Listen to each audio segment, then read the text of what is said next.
What if I told you that the seemingly random chaos of Family Guy actually contains one of the most intricate and bizarre mythologies in television history?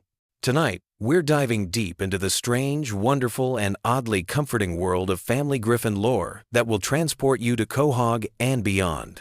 Picture this. You're settling in for the night, your mind racing with the day's stresses, when suddenly you remember that Family Guy isn't just a collection of cutaway gags and pop culture references.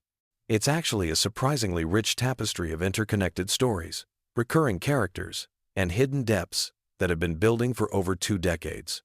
And tonight, we're going to explore every corner of this animated universe in a way that's perfect for drifting off to sleep. Let's start our journey in the town of Quahog, Rhode Island, a place that exists in its own pocket dimension, where the laws of physics are more like gentle suggestions, and where a talking dog can have a Harvard education, while his owner struggles to remember his own name. Quahog isn't just any fictional town. It's a carefully constructed world, with its own history, geography, and cast of hundreds of recurring characters, who each have their own stories to tell. The Griffin family home at 31 Spooner Street serves as our anchor point in this universe. This house has witnessed more supernatural events, time travel incidents, and reality-bending situations than most interdimensional portals. The basement alone has served as everything from a torture chamber to a speakeasy to a portal to different timelines. Each room in this house carries the weight of countless adventures, and if these walls could talk, they'd probably have their own spin-off series. Peter Griffin himself represents something fascinating in the realm of animated characters. He's not just a bumbling father figure. He's a force of nature who somehow manages to survive situations that would destroy lesser mortals. His job, history reads like a fever dream. Brewery worker, fisherman, Renaissance fair knight, bodyguard, paparazzi photographer, and even, briefly, the Pope. Each career change isn't just a throwaway gag, but adds another layer to the mythology of a man who seems to exist outside the normal rules of consequence and reality. The relationship between Peter and his nemesis Giant Chicken, whose real name is Ernie, represents one of television's greatest ongoing feuds. Their battles have destroyed significant portions of Quahog multiple times, yet somehow the town always rebuilds, often in slightly different configurations. These fights aren't just slapstick comedy. They're epic confrontations that span years of real-time storytelling, with each encounter escalating in scope and destruction. The chicken fights serve as a perfect metaphor for the cyclical nature of conflict and resolution, playing out across seasons like a modern-day mythological struggle between order and chaos. Stewie Griffin occupies a unique position in this universe as perhaps the most complex character in animated television. His journey from would-be matricidal infant to time-traveling genius to exploring his own identity represents character development that most live-action dramas would envy. Stewie's inventions have literally reshaped reality multiple times, from his time machine that creates alternate timelines, to his weather control device, to his teleportation technology. He's essentially a godlike being trapped in the body of a 1-year-old, which creates an inherent tension that drives many of the show's most interesting storylines. The relationship between Stewie and Brian forms the emotional core of much of Family Guy's deeper mythology. Brian, the talking dog with a bachelor's degree from Brown University, serves as both Stewie's best friend and his philosophical sparring partner. Their adventures together have taken them through time, across dimensions, and into the deepest corners of human and canine experience. Brian struggles with alcoholism, his failed writing career, and his complex romantic relationships provide grounding for a show that otherwise revels in absurdity. The time travel episodes alone could fill an entire doctoral thesis. The show has established multiple timeline theories, from the straightforward cause and effect changes we see when Stewie prevents his own conception to the more complex multiverse implications of episodes where multiple versions of characters interact. The time travel mythology suggests that every possible version of events exists simultaneously, which explains how characters can die and return, how major life changes can be undone, and how the show can maintain its status quo despite earth-shattering events. Cleveland Brown's departure and return to the series represents something unique in television, a character who literally moved to their own show and then came back bringing with him the experiences and relationships from that separate universe. This creates a fascinating metatextual layer where the mythology of Family Guy expands to include the mythology of The Cleveland Show, creating an interconnected animated universe that predates many of the cinematic universes we see today. The recurring characters of Quahog each contribute their own threads to this elaborate tapestry. Glenn Quagmire isn't just the perverted neighbor. He's a complex character with his own tragic backstory, his career as a pilot that's taken him around the world, and his complicated relationships with his family members. His house has been the setting for numerous adventures and reveals, and his interactions with the Griffin family have evolved from simple antagonism to a more nuanced dynamic over the years. Joe Swanson represents resilience and determination in a universe that often seems cruel and arbitrary. His backstory as a police officer paralyzed in the line of duty provides weight to his character that goes beyond his role as comic relief. The episodes exploring his relationship with his wife Bonnie and their son Kevin add layers of domestic drama that ground the more outlandish elements of the show. Joe's adventures, from his time as an undercover cop to his brief stint as a superhero, show that even in a world of talking dogs and time machines, human courage and determination still matter. The mythology extends beyond Quahog to include locations like the Drunken Clam, which serves as more than just a bar. It's a sanctuary where the male characters can explore their friendships and fears away from their domestic responsibilities. The bar has witnessed confessions, celebrations, and confrontations that have shaped the relationships between the core characters. Even seemingly minor locations like the grocery store or the church have their own histories and recurring storylines that add depth to the world. The show's approach to celebrity culture creates its own mythology within the mythology. The numerous celebrity appearances aren't just random cameos. They often serve specific narrative functions and become part of the show's internal logic. When celebrities appear as themselves in Quahog, they enter a world where the normal rules don't apply, leading to interactions that are both surreal and surprisingly meaningful. These episodes often explore themes of fame, authenticity, and the price of celebrity in ways that are both hilarious and oddly poignant. The holiday episodes of Family Guy deserve special mention in any discussion of the show's mythology. Christmas episodes don't just repeat the same themes, they build on each other, creating an ongoing narrative about family, tradition, and the meaning of celebration in a chaotic world. The Halloween episodes explore different aspects of horror and the supernatural, often revealing hidden depths to characters we think we know completely. These seasonal episodes serve as anchor points in the show's timeline, providing structure to what might otherwise seem like random storytelling. The show's relationship with death is particularly fascinating from a mythological perspective. Characters die and return regularly, but these deaths aren't meaningless. They serve specific narrative purposes and often lead to character growth or revelation. When Brian died temporarily, the impact rippled through the entire cast and fanbase, demonstrating how deeply these characters have embedded themselves in our collective consciousness. The fact that death isn't permanent in this universe doesn't make it less meaningful. It makes it a tool for exploring different aspects of loss, grief, and redemption. The musical episodes and sequences throughout the series create their own subset of mythology. From Stewie's elaborate musical numbers to Peter's various band formations, music serves as a way for characters to express emotions and ideas that might otherwise be difficult to convey. These musical moments often reveal hidden talents and desires, adding new dimensions to familiar characters. The songs themselves become part of the show's cultural impact, living on beyond their original episodes. The show's exploration of alternate versions of characters provides fascinating glimpses into different possibilities within the Family Guy universe. Evil versions, successful versions, and radically different versions of familiar characters show us that the people we know are just one possible outcome of countless variables.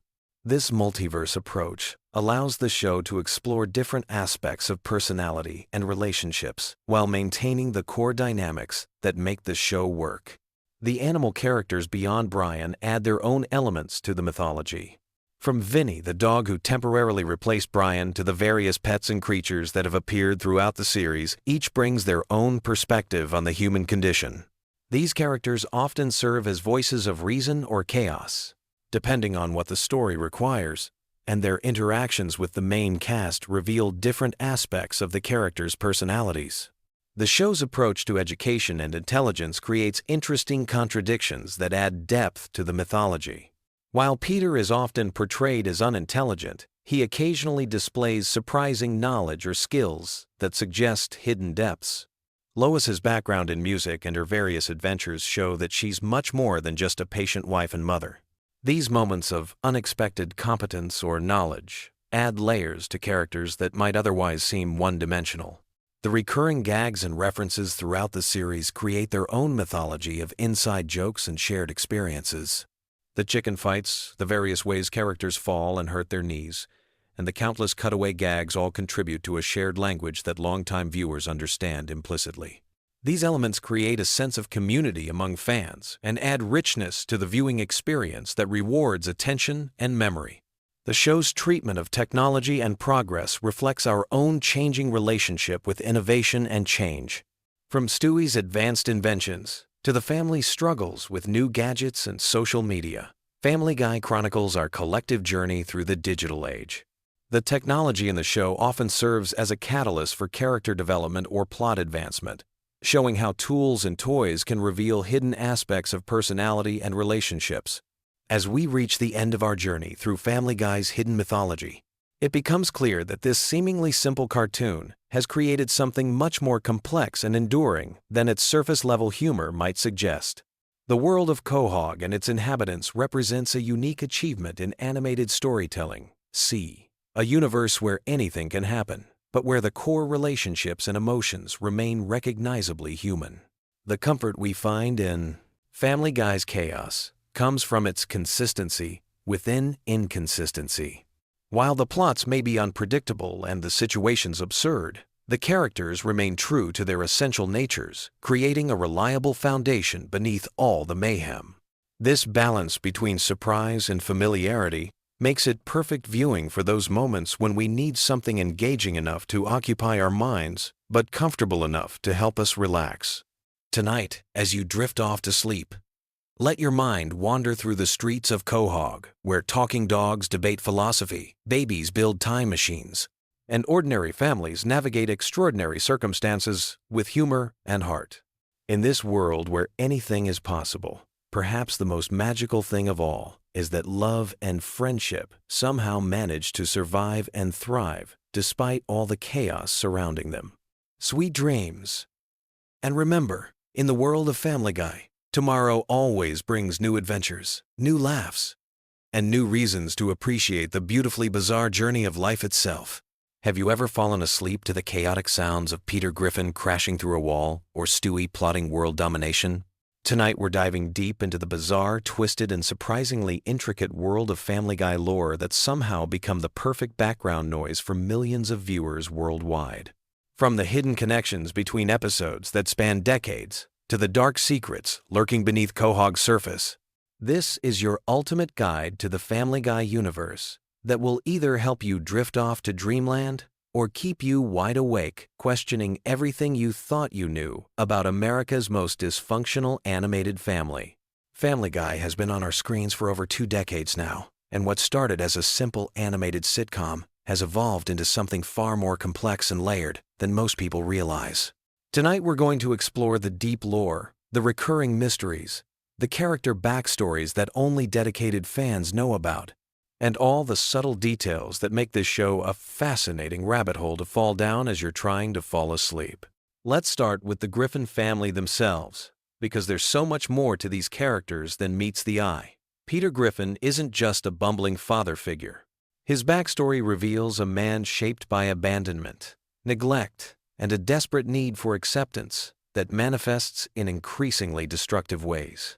We learn throughout the series that Peter was adopted, never knowing his real father until much later in the show's run.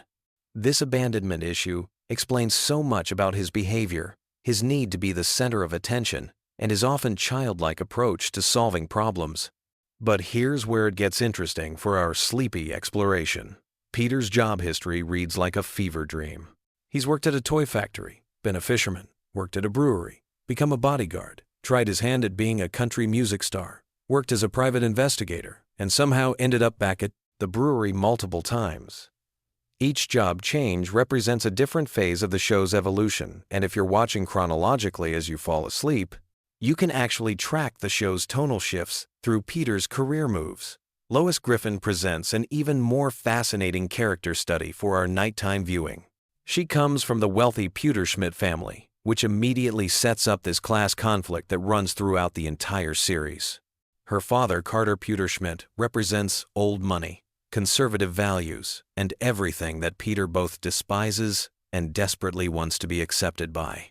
Lois chose Peter over her privileged background, but this choice haunts their relationship in subtle ways that become more apparent when you're watching with sleepy, unfocused attention. The really interesting lore element here is how Lois's musical background keeps surfacing throughout the series. She's classically trained, she's performed professionally, and there are hints that she gave up a potentially successful career to become a housewife and mother. These musical moments in the show often serve as brief respites from the chaos, making them perfect for viewers who are using the show to wind down. Now let's talk about Meg, because her character arc is actually one of the most complex and disturbing elements of the Family Guy universe. What starts as typical teenage awkwardness evolves into something much darker.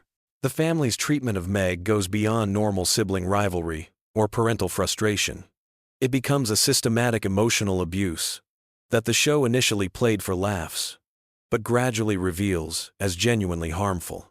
The lore around Meg includes several episodes that suggest she's actually the most mentally stable and capable member of the family, which makes her treatment even more tragic.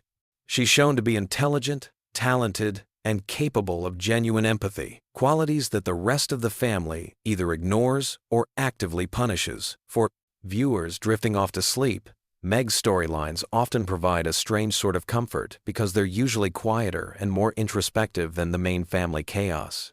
Chris Griffin's character development follows a different trajectory entirely. While he's often dismissed as the dumb kid, the show's lore reveals that Chris has artistic talent, musical ability, and emotional intelligence that surpasses most of his family members. His relationship with his father is complicated by Peter's own insecurities about masculinity and success. Chris represents the possibility of breaking the cycle of dysfunction, which gives his character an underlying hopefulness that works well for bedtime viewing. But let's dive into the real star of Family Guy's complex lore, Stewie Griffin. This character has undergone one of the most dramatic evolutionary arcs in television history. He started as a genuinely evil baby bent on world domination and matricide, but gradually transformed into a complex character dealing with identity, sexuality, and belonging. The show never explicitly addresses this transformation, which creates this fascinating ambiguity about whether Stewie actually changed or whether we're just seeing different aspects of his personality. The time travel episodes featuring Stewie create some of the most intricate lore in the entire series.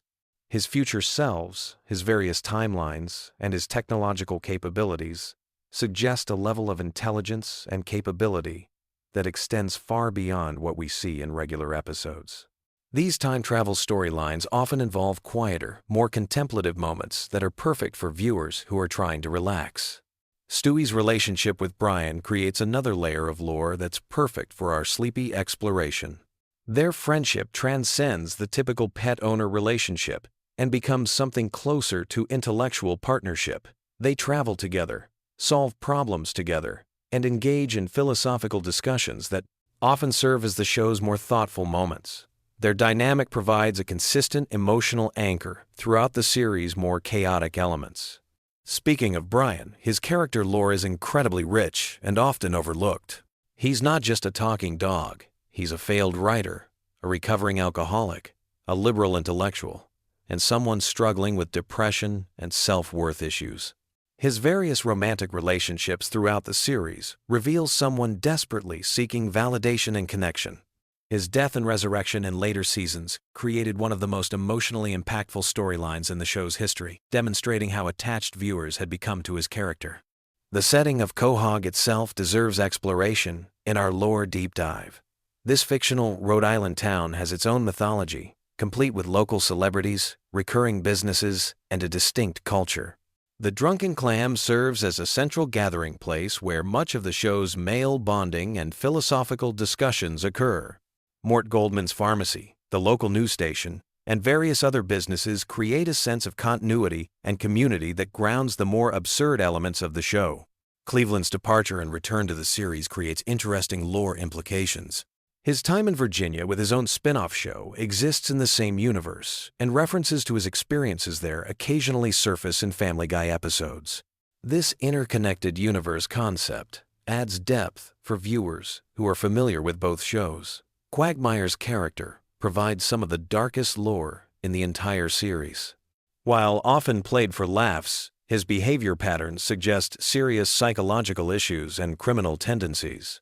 The show occasionally hints at a more complex backstory involving his father's gender transition, his military service, and his dysfunctional relationship patterns. These darker elements create an interesting contrast with his seemingly cheerful demeanor. Joe Swanson's backstory as a disabled police officer adds another layer of complexity to the Quahog community. His accident, his marriage to Bonnie, and his struggle to maintain his sense of purpose and masculinity after becoming paralyzed provide some of the show's more serious emotional content. His friendship with Peter, Cleveland, and Quagmire often explores themes of loyalty, acceptance, and adaptation that work well for contemplative viewing. The show's cutaway gags, while seemingly random, actually create their own form of lore through recurring characters and situations. Conway Twitty appearances, the various historical figures Peter claims to have interacted with, and the recurring joke characters all contribute to the show's internal mythology. These cutaways often provide brief mental breaks that can be soothing for viewers trying to wind down. Family Guy's approach to continuity is deliberately loose, which actually makes it perfect for casual viewing. Unlike serialized dramas that require intense attention to plot details, Family Guy episodes can be enjoyed independently while still rewarding longtime viewers with references and callbacks. This makes it ideal for background viewing or for times when you're not paying complete attention. The show's musical numbers deserve special mention in our lore exploration. From Conway Twitty performances to elaborate Broadway-style productions, these musical interludes often serve as the show's most memorable and emotionally resonant moments. They break up the rapid-fire joke delivery and provide opportunities for character development and emotional expression. The various holiday episodes throughout the series create their own seasonal lore. Christmas episodes often explore themes of family, tradition, and redemption. Halloween episodes venture into horror and supernatural territory. These special episodes often feature higher production values and more elaborate storytelling that reward dedicated viewing. The show's treatment of religion, politics, and social issues creates ongoing lore threads that reflect changing social attitudes over the show's long run. Early episodes approach these topics differently than later ones, creating an interesting timeline of cultural evolution that can be tracked through the series' progression. Guest appearances and celebrity encounters in Family Guy often become part of the show's lore through recurring references and callbacks. These celebrity interactions sometimes extend beyond single episodes, creating ongoing relationships and references that reward longtime viewers. The various alternate reality and parallel universe episodes explore different versions of the Griffin family and Quahog community. These episodes often reveal character depths and relationship dynamics that aren't apparent in regular episodes. They also provide opportunities to explore what-if scenarios that add complexity to our understanding of the main characters. Family Guy's animation style evolution tells its own story about the show's development and budget changes over time. Early episodes have a distinctly different look and feel compared to more recent ones. This visual evolution creates a subtle timeline that longtime viewers can use to place episodes chronologically, even without checking air dates. The show's relationship with Fox Network, including its cancellation and resurrection, becomes part of its own meta-lore. Episodes that reference these real-world events blur the line between fiction and reality in ways that add extra layers for dedicated fans to discover and contemplate. As we wind down our exploration of Family Guy's rich lore landscape, It's worth noting that this depth and complexity is part of what makes the show so suitable for repeated viewing and background watching. There's always another layer to discover, another connection to make, another character detail to notice. Whether you're actively watching or letting it play, while you drift off to sleep, Family Guy's universe provides a consistent, familiar, and surprisingly deep world to explore. The beauty of Family Guy lore for bedtime viewing lies in its perfect balance of familiarity and discovery. You can watch episodes you've seen dozens of times and still notice new details, catch references you missed before, or simply let the familiar voices and situations wash over you as you relax. The show's episodic nature means you won't lose important plot threads if you fall asleep mid-episode, but its rich lore rewards those moments when you find yourself unexpectedly engaged and alert. Sweet dreams, and remember that somewhere in Quahog, Peter Griffin is probably about to do something that will somehow make perfect sense within the wonderfully chaotic universe that has been entertaining us for over 2 decades. Have you ever wondered why Family Guy has been running for over 2 decades and somehow still manages to surprise us with its bizarre storylines and character developments? Tonight we're diving deep into the twisted wonderland that is Family Guy lore, exploring every hidden detail, forgotten plotline, and mind-bending continuity that makes this animated universe so captivating. So grab your favorite blanket, settle in, and let's explore the chaotic genius of Seth MacFarlane's creation in the most relaxing way possible. Family Guy first premiered in 1999, introducing us to the Griffin family in the fictional town of Quahog, Rhode Island. But what makes this show truly fascinating isn't just its crude humor or celebrity parodies. It's the intricate web of backstories, recurring characters, and interconnected plotlines that have evolved over more than 20 seasons. The show has created an entire universe with its own rules, physics, and logic that somehow makes perfect sense within its own context. Let's start with the patriarch of the family, Peter Griffin. On the surface, he appears to be just another bumbling cartoon dad, but his character has layers upon layers of complexity that have been revealed over the years. Peter works at the Pawtucket Patriot Brewery, a job he's held for most of the series despite his obvious incompetence. The brewery itself has become a character in the show, with its own history and significance to the town of Quahog. We've learned that the brewery was founded by Francis Griffin, Peter's father, who had a complicated relationship with his son that influenced much of Peter's behavior and worldview. Peter's ancestry is surprisingly diverse and complex. Throughout the series, we've discovered that he has Irish, German, and even extraterrestrial lineage. His Irish heritage connects him to Mickey McFinnigan, a character who represents Peter's more aggressive and confrontational side. The German connection links him to Franz Gutentag, revealing Peter's capacity for both creativity and destruction. These ancestral connections aren't just throwaway gags, but actually inform Peter's personality and explain some of his more extreme behaviors. The Griffin house itself is a character with its own mysteries and secrets. Located at 31 Spooner Street, the house has witnessed countless bizarre events and transformations. The basement has served as everything from a speakeasy during Prohibition flashbacks to a torture chamber in various episodes. The house's layout seems to change depending on the needs of each episode, but certain elements remain consistent, creating a sense of familiarity and comfort for longtime viewers. Lois Griffin brings her own rich backstory to the family dynamic. Born into the wealthy Pewterschmidt family, she gave up a life of luxury to marry Peter, a decision that continues to baffle her parents throughout the series. Her musical talents, particularly her piano skills, have been a recurring element that adds depth to her character. Lois has also demonstrated surprising combat skills and strategic thinking, suggesting a more complex personality beneath her patient housewife exterior. The Pewterschmidt family fortune adds another layer to the show's mythology. Francis Pewterschmidt's wealth comes from various questionable business ventures, including connections to organized crime and political corruption. This background creates interesting dynamics when the Griffin family interacts with Lois's relatives, often highlighting the contrast between Peter's working-class sensibilities and the upper-class world Lois left behind. Meg Griffin represents one of the most interesting character developments in the series. Initially portrayed as a typical teenage daughter, Meg has evolved into something much more complex. Her treatment by the family serves multiple narrative purposes, from comic relief to social commentary. But beneath the surface abuse lies a character with remarkable resilience and hidden depths. Meg has demonstrated extraordinary survival skills, leadership abilities, and even psychopathic tendencies that suggest she may be the most dangerous member of the Griffin family. The show has explored Meg's potential futures in various episodes, showing her as everything from a successful businesswoman to a hardened criminal. These glimpses into alternate timelines reveal that Meg's current situation may be holding back someone with tremendous potential for both good and evil. Her relationship with her family, particularly her father, reflects broader themes about family dynamics and the impact of emotional abuse on personal development.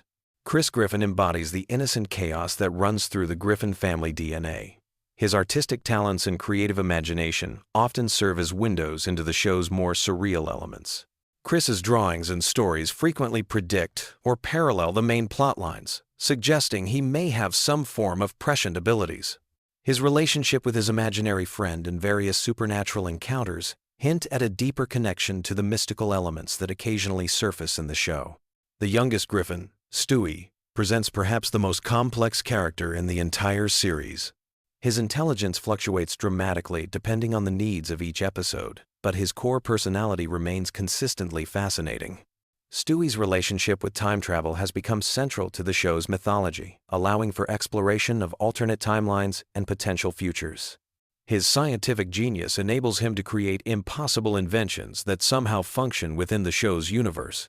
Stewie's sexuality has been handled with surprising nuance throughout the series. Rather than making definitive statements, the show has allowed his character to evolve naturally, exploring themes of identity and self-discovery in ways that feel authentic despite the absurd context. His relationships with other characters, particularly Brian and Chris, reveal different aspects of his personality and emotional development. Brian Griffin occupies a unique position as both pet and family member. His intellectual pretensions and political opinions often serve as a voice of reason within the chaotic Griffin household, though his own flaws and hypocrisies are regularly exposed. Brian's writing career provides commentary on artistic ambition and the struggle for creative success. His various romantic relationships and personal failures make him one of the most relatable characters, despite being a talking dog. The show has explored Brian's mortality in ways that other animated series rarely attempt. His near-death experiences and actual temporary death created genuine emotional moments that demonstrated the show's capacity for sincere storytelling alongside its trademark irreverence. Brian's relationship with alcohol and his struggles with depression add layers of complexity that elevate him beyond simple comic relief. Quahog itself functions as more than just a setting for the Griffin family's adventures. The town has its own history, politics, and culture that influence the stories and characters. The Drunken Clam serves as Peter's primary social hub, where he interacts with his core group of friends. These friendships have evolved over the years, revealing backstories and dynamics that enrich the overall narrative. Cleveland Brown's departure and subsequent return to the show created interesting continuity questions and opportunities for character development. His friendship with Peter predates the series and provides stability in Peter's otherwise chaotic social life. Joe Swanson's paralysis and his career as a police officer create dramatic tension and opportunities for both humor and genuine emotion. Glenn Quagmire represents the show's most controversial character, whose extreme behavior serves as commentary on toxic masculinity and social boundaries. The recurring villains and antagonists in Family Guy create ongoing narrative threads that connect episodes across seasons. Ernie the Giant Chicken represents Peter's capacity for holding grudges and his tendency toward extreme responses to minor slights. Their elaborate fight sequences have become legendary within the show's mythology, each one topping the previous encounter in terms of scope and destruction. The evil monkey in Chris's closet evolved from a simple sight gag into a character with his own motivations and backstory. The resolution of his conflict with Chris demonstrated the show's ability to address long-running mysteries while maintaining its comedic sensibilities. These types of character arcs show that even the most absurd elements of the show can be given meaningful context and resolution. Death himself has appeared multiple times throughout the series, establishing a mythology around mortality and the afterlife within the Family Guy universe. His interactions with the Griffin family suggest they occupy a special place in the cosmic order, perhaps explaining their ability to survive increasingly dangerous and absurd situations. The show's handling of religious and spiritual themes walks a careful line between satire and genuine exploration of existential questions. The multiverse concept has become increasingly important to Family Guy's storytelling approach. Episodes featuring alternate versions of the characters allow for exploration of different possibilities and character development paths. These alternate realities often reveal core truths about the main characters by showing how they might behave under different circumstances. The Road 2 episodes featuring Stewie and Brian's adventures in different locations showcase the show's ability to parody various genres while advancing character relationships. These episodes often feature higher production values and more sophisticated storytelling techniques, demonstrating the creative team's range and ambition. The locations themselves become characters, each presenting unique challenges and opportunities for character growth. Celebrity encounters within the show create a meta-commentary on fame and popular culture. Rather than simple cameo appearances, these interactions often reveal aspects of the Griffin family's personalities and values. The show's willingness to satirize celebrities, while also humanizing them, creates complex relationships between fiction and reality. The time travel elements introduced through Stewie's inventions have allowed the show to explore historical periods and potential futures. These temporal adventures often carry surprising emotional weight, as characters confront the consequences of their actions across different time periods. The rules governing time travel within the show's universe remain deliberately vague, allowing for maximum storytelling flexibility. Family Guy's handling of controversial topics demonstrates a sophisticated understanding of comedy's role in social commentary. By pushing boundaries and challenging taboos, the show creates opportunities for genuine discussion about difficult subjects. The characters' reactions to these situations often reveal their core values and moral frameworks, adding depth to what might otherwise be simple shock humor. The show's relationship with its own continuity creates interesting meta-textual layers. Episodes that acknowledge previous events or reference long-running jokes demonstrate respect for longtime viewers while remaining accessible to newcomers. This balance between continuity and accessibility requires careful attention to storytelling craft that often goes unnoticed. The musical elements throughout Family Guy serve multiple narrative functions beyond simple entertainment. Conway Twitty appearances became running gags that tested viewer patience while commenting on pacing and expectations. The original songs created for the show often advance character development or provide emotional release during particularly intense storylines. The animation style itself has evolved significantly since the show's debut, reflecting both technological advances and changing aesthetic preferences. The increased detail and smoother movement in recent seasons create different possibilities for visual storytelling and character expression. These improvements allow for more subtle emotional moments and complex sight gags. The show's international episodes and cultural references demonstrate awareness of global perspectives while maintaining its distinctly American viewpoint. These cultural explorations often reveal the characters' prejudices and assumptions, creating opportunities for growth and understanding. The research and attention to detail in these episodes shows respect for the cultures being portrayed, even when satirizing them. As we've journeyed through the vast landscape of Family Guy lore, we've discovered that beneath its irreverent surface lies a surprisingly sophisticated storytelling universe. The show's longevity stems not just from its ability to shock and entertain, but from its commitment to character development and narrative complexity. Each episode adds new layers to this rich tapestry, creating connections and possibilities that keep viewers engaged across decades of viewing. The Griffin family's adventures continue to evolve, promising new mysteries and revelations for future exploration. Whether you're a longtime fan or a curious newcomer, there's always something new to discover in the wonderfully chaotic world of Family Guy.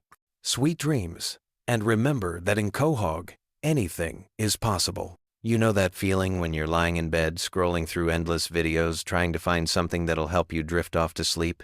Most people go for rain sounds or meditation videos, but there's this weird corner of the internet that's discovered something completely unexpected. Family Guy lore videos. And honestly, it makes perfect sense once you think about it. Picture this. Peter Griffin's bumbling voice rambling about some ridiculous backstory while you slowly fade into dreamland. It's like having that one friend who tells really long, meandering stories that somehow become the perfect background noise for sleep. But here's the thing. Family Guy isn't just random jokes and cutaway gags. There's actually this incredibly deep, twisted universe hiding beneath all the chaos, and when you start exploring it at bedtime, something magical happens. Tonight, we're diving into the strangest, most soothing rabbit hole on YouTube. We're talking about Family Guy lore that's specifically designed to help you sleep. And trust me, by the end of this journey, you'll understand why millions of people are choosing Stewie's time travel adventures over counting sheep. Let's start with why this works so well. Your brain needs something engaging enough to distract from racing thoughts, but not so stimulating that it keeps you awake. Family Guy lore hits this sweet spot perfectly.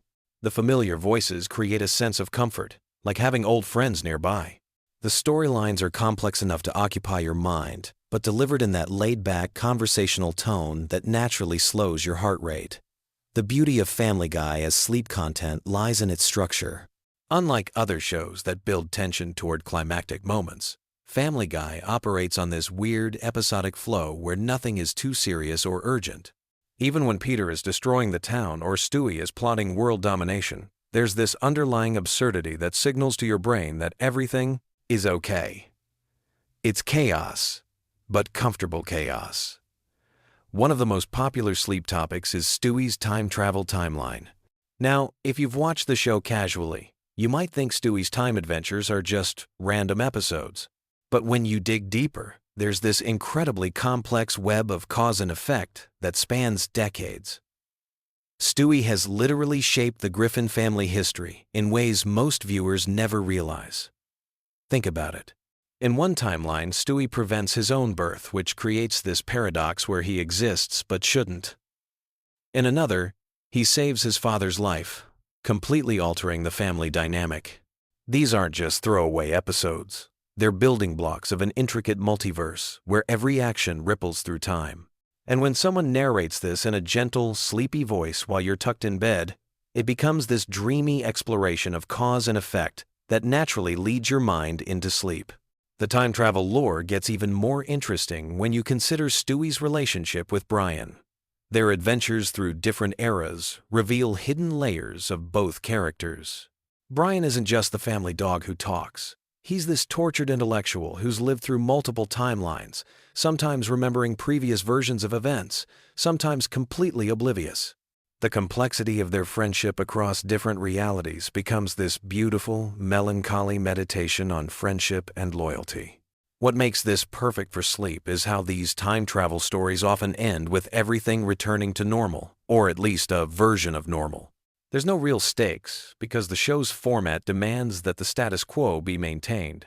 Your subconscious picks up on this pattern and relaxes, knowing that no matter how wild the adventure gets, the Griffin family will be okay by morning. Another incredibly soothing topic is the hidden depth of Peter Griffin's character. On the surface, he's just this obnoxious, immature father figure. But when you start examining his backstory, there's surprising emotional complexity. Peter's relationship with his own father, Francis, reveals layers of abandonment issues and the desperate need for approval that drives much of his behavior. The Catholic guilt that shapes Peter's worldview, his struggles with identity, his genuine love for his family despite constantly endangering them, all of this creates this rich psychological portrait.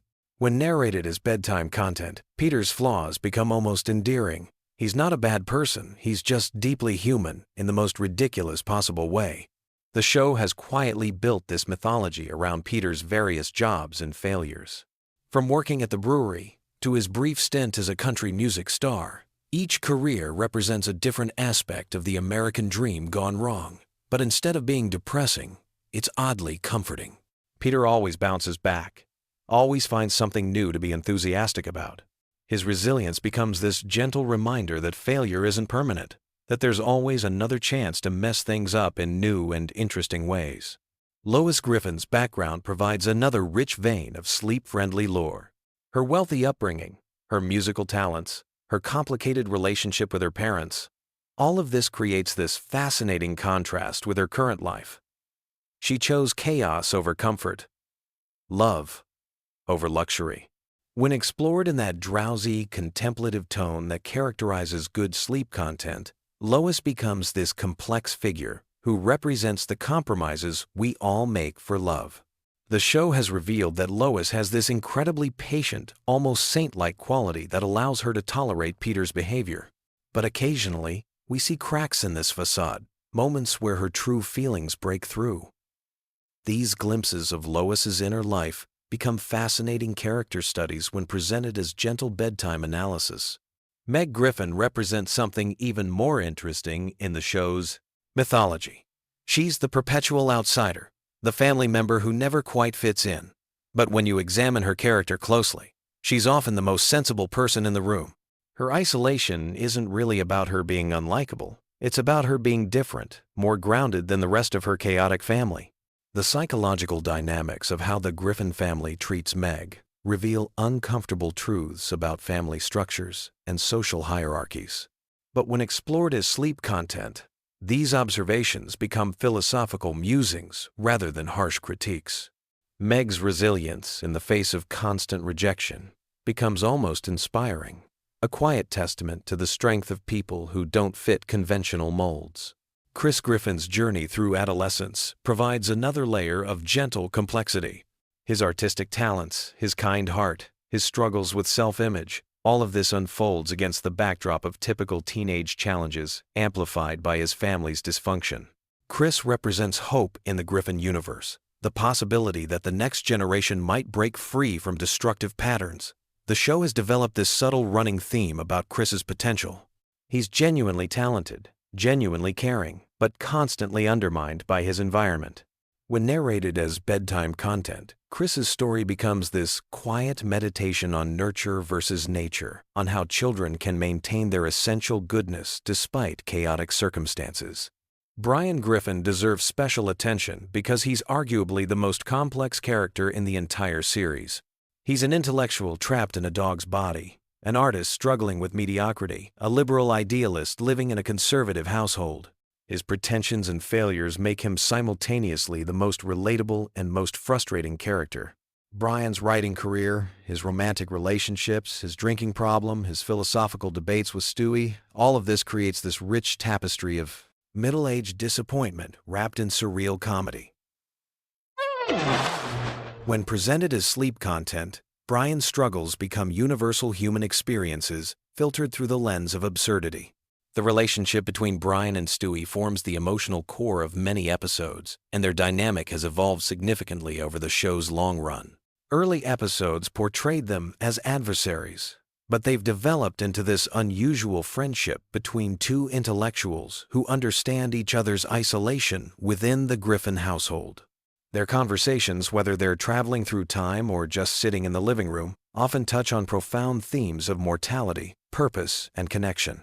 When these moments are compiled and narrated as bedtime content, they become these surprisingly deep philosophical discussions that naturally lead the mind toward contemplative rest. The supporting characters in Family Guy have developed their own rich backstories that provide endless material for sleep-friendly content. Glenn Quagmire, despite his obvious character flaws, has this complex history as a pilot and adventurer. His relationship with his father, his military service, his various romantic entanglements, all of this creates this surprisingly detailed character study. Cleveland Brown's departure and return to the show created interesting continuity questions that lore enthusiasts love to explore. The dynamics of the friend group, how relationships change over time, how people grow apart and come back together, these themes resonate on a deeper level when explored in that gentle, bedtime storytelling style. Joe Swanson's backstory as a police officer and his adjustment to life in a wheelchair provides material for surprisingly touching character exploration. His determination, his relationship with his family, his role as the moral center of Peter's friend group, all of this unfolds into rich character development that works beautifully as sleep content. The world building in Family Guy extends beyond the main characters to include the town of Quahog itself, the recurring locations, The background characters who appear across multiple episodes, the local politics and social dynamics, all of this creates a lived-in universe that feels surprisingly real despite its cartoon absurdity. The show has developed this consistent internal logic about how Quahog operates, from the local government to the business community to the social hierarchies. When explored as lore content, these details create this comforting sense of a complete world where everything has its place, even if that place is completely ridiculous. Family Guy's relationship with pop culture provides another fascinating avenue for sleep-friendly exploration. The show's countless references and parodies create this massive web of connections to movies, TV shows, music, and historical events. Tracing these references becomes like a gentle intellectual exercise that occupies the mind without overstimulating it. The cultural commentary embedded in these references often reveals surprising insight about American society, entertainment, and human nature. When presented as bedtime analysis, these observations become thoughtful cultural criticism delivered in the most relaxed possible format. The show's approach to continuity creates interesting puzzles for lore enthusiasts. Some episodes clearly exist in the same universe, building on previous events and character development. Others seem to exist in isolation, resetting everything back to a baseline. Understanding which episodes connect and which stand alone becomes this gentle mental exercise, perfect for bedtime. This flexible approach to continuity actually enhances the show's value as sleep content. Unlike serialized dramas where missing details might leave you confused, Family Guy's episodic nature means you can drift in and out of consciousness without losing the thread of what's happening. The animation style and visual storytelling in Family Guy contribute to its effectiveness as sleep content. The character designs are simple and comforting. The color palette is warm and familiar, and the pacing of visual jokes follows predictable patterns. Your brain learns to anticipate the rhythm of the show, which naturally promotes relaxation. The voice acting deserves special mention because the performers have developed these characters over decades. The familiarity of these voices creates an immediate sense of comfort and security. Seth MacFarlane's multiple character voices, Alex Borstein as Lois, Mila Kunis as Meg, each voice becomes like a comfortable presence in your bedroom. The musical elements in Family Guy add another layer of sleep-friendly content. The show frequently features elaborate musical numbers that range from Broadway-style productions to simple character songs. These musical interludes often reveal character depths and emotions that regular dialogue might not capture. When compiled as sleep content, these musical moments become like gentle lullabies that showcase different aspects of the characters' personalities. Conway Twitty performances, Stewie's show tunes, Peter's various musical adventures, all of this creates a diverse soundtrack for drifting off to sleep. The show's exploration of family dynamics provides universal themes that resonate regardless of the absurd context. The Griffin family, despite their dysfunction, genuinely cares about each other. Their conflicts and reconciliations follow familiar patterns that most viewers can relate to from their own family experiences.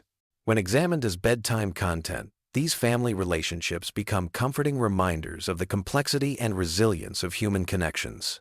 Even when Peter does something incredibly selfish or Stewie plots against his mother, the underlying love and loyalty always reassert themselves. The meta-humor in Family Guy creates another interesting layer for lore exploration. The show frequently acknowledges its own existence as a television program, breaking the fourth wall and commenting on its own production. These moments create this playful relationship between the show and its audience that enhances its value as comfort viewing. Understanding the real-world context behind certain episodes and jokes adds depth to the viewing experience without requiring intense concentration. The show's commentary on television, animation, and entertainment industry becomes gentle insider knowledge that enhances appreciation without demanding active analysis. The evolution of Family Guy over its many seasons provides rich material for comparative analysis. Early episodes had different character dynamics, different humor styles, and different production values. Tracing how the show has changed and developed becomes like following the growth of old friends. This long-term perspective on the series creates a sense of history and continuity that enhances its comfort value. You're not just watching random episodes. You're participating in this ongoing story that has unfolded over decades of real time. The fan community around Family Guy has developed its own theories and interpretations that add layers of meaning to seemingly simple episodes. These fan theories become part of the show's extended lore, creating additional content for exploration and discussion. When presented as bedtime content, these fan interpretations and theories become like bedtime stories shared among friends. They're speculative and playful rather than definitive, which makes them perfect for that drowsy state between wakefulness and sleep. The cultural impact of Family Guy extends beyond entertainment into social commentary and cultural criticism. The show has influenced animation, humor, and television production in measurable ways.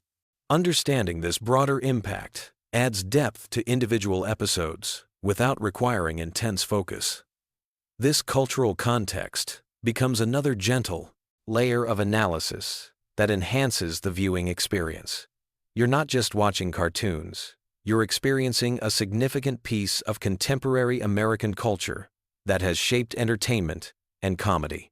The merchandising and spin-off content around Family Guy creates additional universe expansion that lore enthusiasts love to explore. Video games, books, merchandise, and related media all contribute to the overall Griffin family mythology. These extensions of the core show become like supplementary reading that enhances understanding without being essential.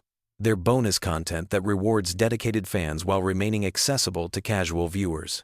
So there you have it, the surprisingly deep and genuinely soothing world of Family Guy lore designed specifically for sleep. What started as a simple animated comedy has evolved into this rich, complex universe filled with character development, cultural commentary, and surprisingly profound themes about family, friendship, and human nature. The next time you're lying awake at 3 a.m, scrolling through endless content options, remember that sometimes the most unexpected choices make the best bedtime companions. Peter Griffin's chaotic adventures and Stewie's time travel paradoxes might just be exactly what your brain needs to finally relax and drift off into peaceful sleep. Sweet dreams. And remember, in the multiverse of Family Guy, everything always works out in the end, which is exactly the kind of reassurance we all need before closing our eyes for the night. Did you know that Family Guy was actually canceled twice, and that Seth MacFarlane almost died in the September 11th attacks but missed his flight because of a hangover? And that's just scratching the surface of the absolutely wild behind-the-scenes stories that most people have never heard about this iconic show. What's up, everyone, and welcome back to the channel, where we dive deep into the hidden secrets of your favorite shows. Today, we're exploring some absolutely mind-blowing Family Guy lore that even die-hard fans probably don't know about. Trust me, by the end of this video, you'll never look at Peter Griffin the same way again. But before we jump into these crazy stories, make sure you hit that subscribe button and ring the notification bell, because we're constantly dropping content about your favorite animated series that you won't find anywhere else.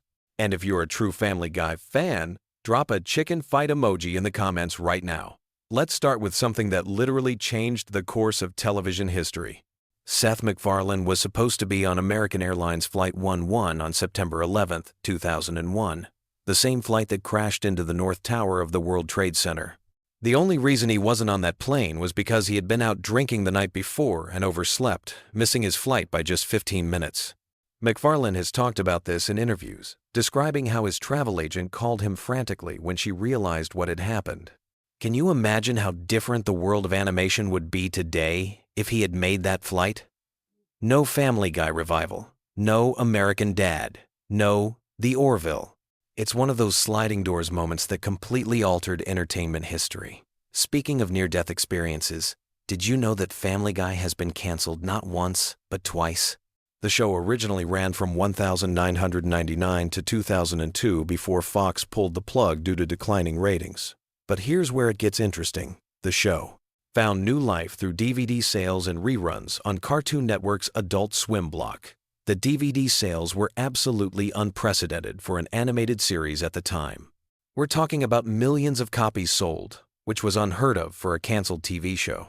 Adult Swim's late-night reruns were pulling in massive audiences, often outperforming the original Fox broadcasts. The demand became so overwhelming that Fox had no choice but to bring the show back in 2005. But the cancellation drama didn't end there. In 2007, Fox canceled the show again, this time after season 5. Once again, fan outcry and continued strong performance in syndication forced the network's hand, and they renewed it for a 6th season. It's pretty incredible when you think about it. Family Guy might be the only show in television history to be saved by its fans twice. Now, let's talk about some character secrets that will blow your mind. Stewie Griffin's sexuality has been a topic of debate for years. But Seth MacFarlane actually revealed in interviews that Stewie was originally conceived as a completely straight character who would eventually grow up to be a normal heterosexual adult. The gay undertones that fans picked up on were never intentionally written into the character initially. However, MacFarlane later embraced the ambiguity and has said that Stewie exists in a kind of pre-sexual state where his eventual orientation is deliberately left unclear. This explains why sometimes Stewie seems attracted to women, sometimes to men, and sometimes to neither. It's a fascinating example of how a character can evolve beyond their creator's original intentions. Here's something that might surprise you about Brian Griffin. He was almost killed off permanently way before that infamous Thanksgiving episode where he actually died temporarily. In the early seasons, there were multiple discussions about removing Brian from the show entirely because some writers felt his character was becoming too preachy and unlikable. The writers experimented with making Brian more flawed and hypocritical to balance out his intellectual pretensions, which is why we see him become increasingly alcoholic and self-absorbed as the series progresses. This character development wasn't accidental. It was a deliberate attempt to make him more interesting and less of a mouthpiece for liberal talking points. Let's dive into some voice acting secrets that most people don't know about. Seth MacFarlane voices 4 main characters: Peter, Brian, Stewie, and Glenn Quagmire, Seth, but he also voices dozens of minor characters throughout the series. However, there are some characters he refuses to voice himself. For example, MacFarlane has stated that he deliberately doesn't voice any of the female characters because he believes women should voice female characters whenever possible. This is why actors like Alex Borstein voice Lois and Mila Kunis voices Meg. It's a surprisingly progressive stance for a show that often gets criticized for its treatment of female characters. Speaking of Meg, here's some dark lore about America's least favorite animated teenager. The character was originally supposed to be much more popular and central to the show's dynamic. In early concept art and scripts, Meg was portrayed as a typical popular high school girl who would serve as the voice of reason in the Griffin family. However, the writers quickly discovered that it was much funnier to make her the family scapegoat and punching bag. What started as occasional jokes about Meg being unpopular gradually evolved into the running gag where literally everyone treats her terribly. The writers have admitted that they sometimes feel bad about how mean the show is to Meg, but the jokes are just too funny to stop. Here's a piece of lore that connects to real-world tragedy. The show has made several references to Conway Twitty, the country singer, usually by cutting away to him performing full songs as a way to pad the episode runtime. These cutaway gags became a running joke about lazy writing and time filling. However, there's a darker story behind this. Conway Twitty died in 1993, years before Family Guy even existed. Seth MacFarlane has revealed that the Conway Twitty gags were actually inspired by his own father's love of the singer's music. MacFarlane's father would play Conway Twitty songs constantly when Seth was growing up, and the extended musical cutaways were a way of honoring that memory, while also poking fun at television's tendency to use musical performances as filler. Let's talk about some episodes that almost didn't make it to air. The episode titled Partial Terms of Endearment was actually banned from broadcast television entirely. The episode deals with abortion and surrogate pregnancy in typical Family Guy fashion, but the content was deemed too controversial for Fox's standards. The episode was completely finished and was supposed to air during Season 8, but Fox refused to broadcast it. It was eventually included on the DVD release and made available online, but it remains the only Family Guy episode that has never aired on television in the United States. The controversy surrounding this episode led to stricter content guidelines for the show going forward. Here's something about the show's animation that most people never notice.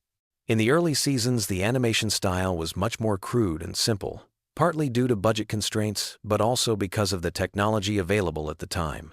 However, if you watch closely, you'll notice that the animation quality suddenly improves dramatically around Season 4. This wasn't just because of increased budget, it was because the show switched animation studios. The original episodes were animated by a small studio that specialized in low-budget television animation. When the show was revived, Fox invested in higher quality animation produced by a different studio with more advanced technology and techniques. But here's the weird part. Some fans actually prefer the cruder animation style of the early episodes. They argue that the rougher animation gave the show more character and charm. The newer episodes, while technically superior, sometimes feel too polished and corporate compared to the scrappy early seasons. Let's explore some celebrity connections that might surprise you. Patrick Stewart, who voices baby Susie Swanson, actually improvises most of his lines. The writers typically give him a basic outline of what the character needs to say, but Stewart adds his own Shakespearean flair to every line reading. Stewart has said in interviews that voicing a baby character allows him to explore comedy in ways that his serious dramatic roles don't permit. He's also revealed that he often comes up with the most outrageous and inappropriate lines for baby Susie, pushing the boundaries of what the censors will allow. Here's some lore about the show's most controversial episodes. The episode where Brian and Stewie are trapped in a bank vault together for the entire episode was actually written as a bottle episode to save money on animation and voice acting. However, it ended up becoming one of the most critically acclaimed episodes in the show's history. The writers have revealed that they were initially worried the episode would be boring since it only featured 2 characters in one location for the entire runtime. But the episode's success proved that the show worked best when it focused on character development and dialogue rather than just rapid-fire jokes and cutaway gags. Speaking of experimental episodes, did you know that the show has done several episodes that exist in alternate universes or different time periods? These aren't just random creative choices. They're actually part of a larger multiverse concept that the writers have been quietly building throughout the series. The writers have hinted that all of these alternate reality episodes are connected, and that there's a larger mythology about parallel dimensions that runs throughout the show. Most fans don't pick up on these connections because they're subtle and spread across multiple seasons, but dedicated viewers have started mapping out the multiverse timeline. Here's something about the show's music that most people don't realize. Seth MacFarlane is actually a trained singer and musician who has released several albums of standards and jazz music. Many of the musical numbers in Family Guy feature MacFarlane's actual singing voice, not just his character voices. MacFarlane has said that he uses Family Guy as a way to showcase different musical styles and pay homage to classic American songwriting. Some of the show's most elaborate musical sequences were specifically designed to highlight MacFarlane's vocal abilities and his love of traditional pop music. But here's the interesting part. MacFarlane has also revealed that he sometimes writes entire episodes around songs he wants to perform. The plot becomes secondary to the musical numbers, which explains why some episodes feel like they're structured more like variety shows than traditional sitcoms. Let's talk about some behind-the-scenes drama that most fans don't know about. There have been several major conflicts between the voice actors over the years, particularly regarding salary negotiations and creative control. The most significant dispute involved Mila Kunis, who voices Meg. During Season 7, there were reports that Kunis was considering leaving the show due to disagreements about her character's treatment and her compensation compared to other cast members. The situation was eventually resolved, but it led to changes in how Meg was written in subsequent seasons. Here's some dark lore about the show's influence on real-world events. Several episodes of Family Guy have been accused of predicting or inspiring real-world tragedies. The most notable example is an Innuendo episode that aired before the Boston Marathon bombing that featured Peter accidentally detonating bombs in Boston. The episode was pulled from reruns and streaming services after the bombing, and some conspiracy theorists claimed that the show somehow predicted the attack. Seth MacFarlane has addressed these claims, explaining that they're purely coincidental and that the show's writers don't have any special knowledge of future events. However, this incident led to increased scrutiny of the show's content and more careful consideration of how certain jokes and storylines might be interpreted in different contexts. Here's something about the show's international versions that might surprise you. Family Guy has been adapted for television in several different countries, and each version makes significant changes to accommodate local culture and censorship standards. The most interesting adaptation is probably the Arabic version, which removes all alcohol references, changes Brian from a dog to a cat, and significantly tones down the sexual humor. These changes are so extensive that the show becomes almost unrecognizable compared to the American version. As we wrap up this deep dive into Family Guy lore, it's clear that there's so much more to this show than meets the eye. From near-death experiences that changed television history to hidden multiverses and banned episodes, Family Guy has one of the richest and most complex backstories in animated television. These behind-the-scenes stories remind us that even our favorite comedies have real human drama and complexity behind them. The next time you watch Family Guy, you'll hopefully have a new appreciation for all the creative decisions, controversies, and coincidences that shape the show we know today. If you enjoyed learning about these hidden Family Guy secrets, make sure to like this video and subscribe for more deep dives into your favorite shows. What other animated series would you like us to explore next? Let me know in the comments below, and I'll see you in the next video, where we uncover even more secrets from the world of animation. Did you know that Family Guy was actually dead and buried for 3 entire years? And when it came back from the grave, it changed television forever in ways you probably never realized? Stick around, because what I'm about to tell you about the hidden depths of Family Guy will completely change how you see this seemingly simple cartoon.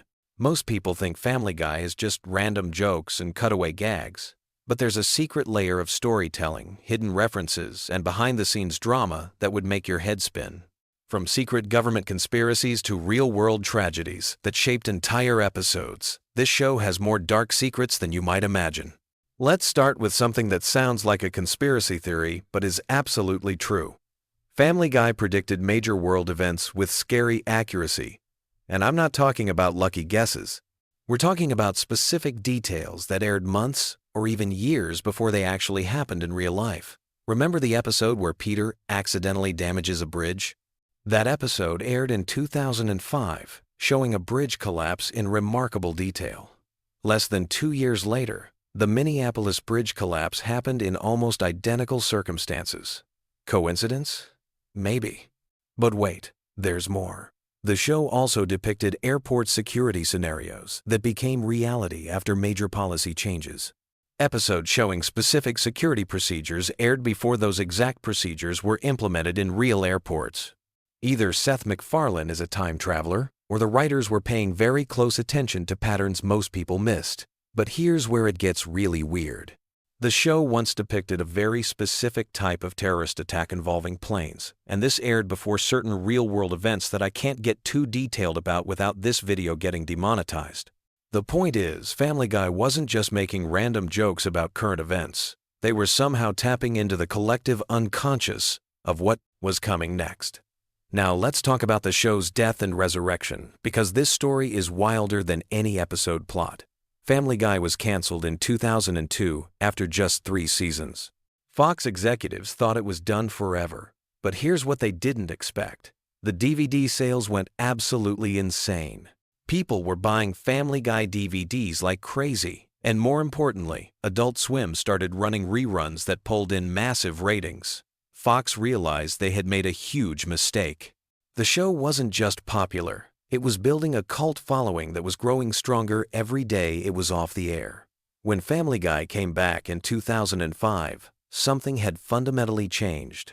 The writers knew they had been given a second chance, and they went absolutely wild with it.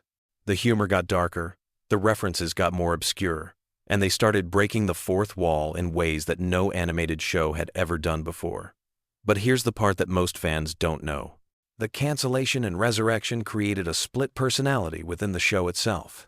There's pre-cancellation Family Guy and post-cancellation Family Guy, and they're almost like 2 different shows entirely. Pre-cancellation Family Guy was more grounded. Sure, it was weird, but the characters felt like real people with real problems. Post-cancellation Family Guy became something else entirely. It became a commentary on television itself, a show that was constantly aware it was a show. This shift created what television historians now call the meta-revolution.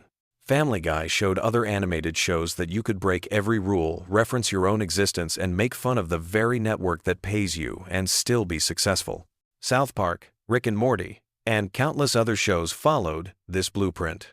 Speaking of breaking rules, let's talk about the episodes that almost didn't make it to air. There's a whole vault of Family Guy content that was deemed too controversial, too dark, or too legally problematic to broadcast. Some of these episodes have become legendary among fans who have never seen them. One infamous episode dealt with a real-world tragedy in such a specific way that it would have caused massive backlash. The episode was fully animated, voiced, and scored, but it was pulled at the last minute. Only a handful of people have ever seen it, and they're bound by non-disclosure agreements.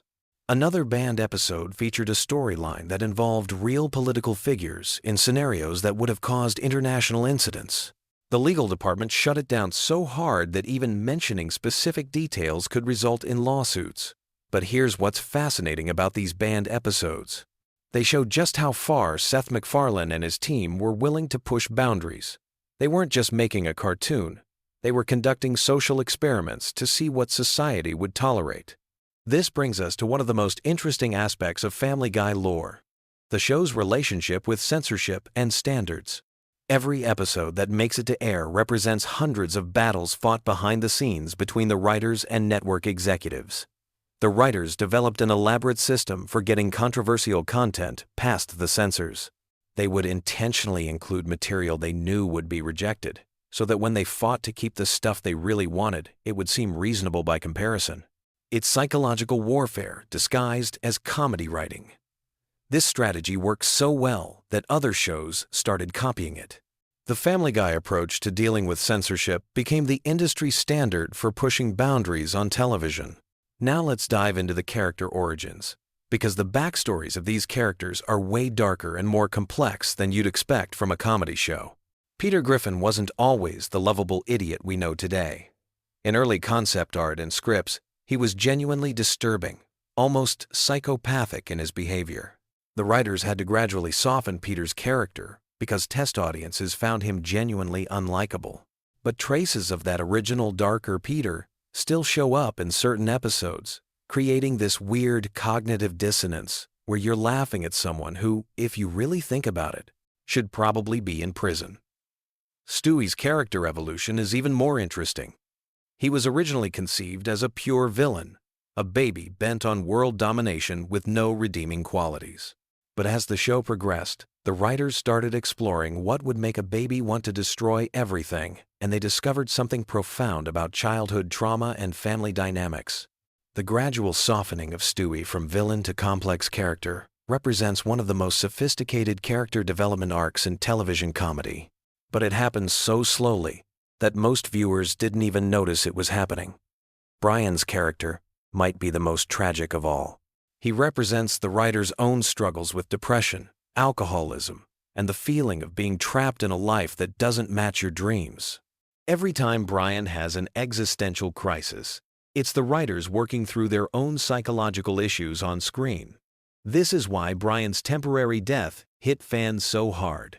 It wasn't just killing off a character, it was the writers symbolically killing off the part of themselves that they saw in Brian. When they brought him back, it represented their own decision to keep fighting through depression and creative frustration.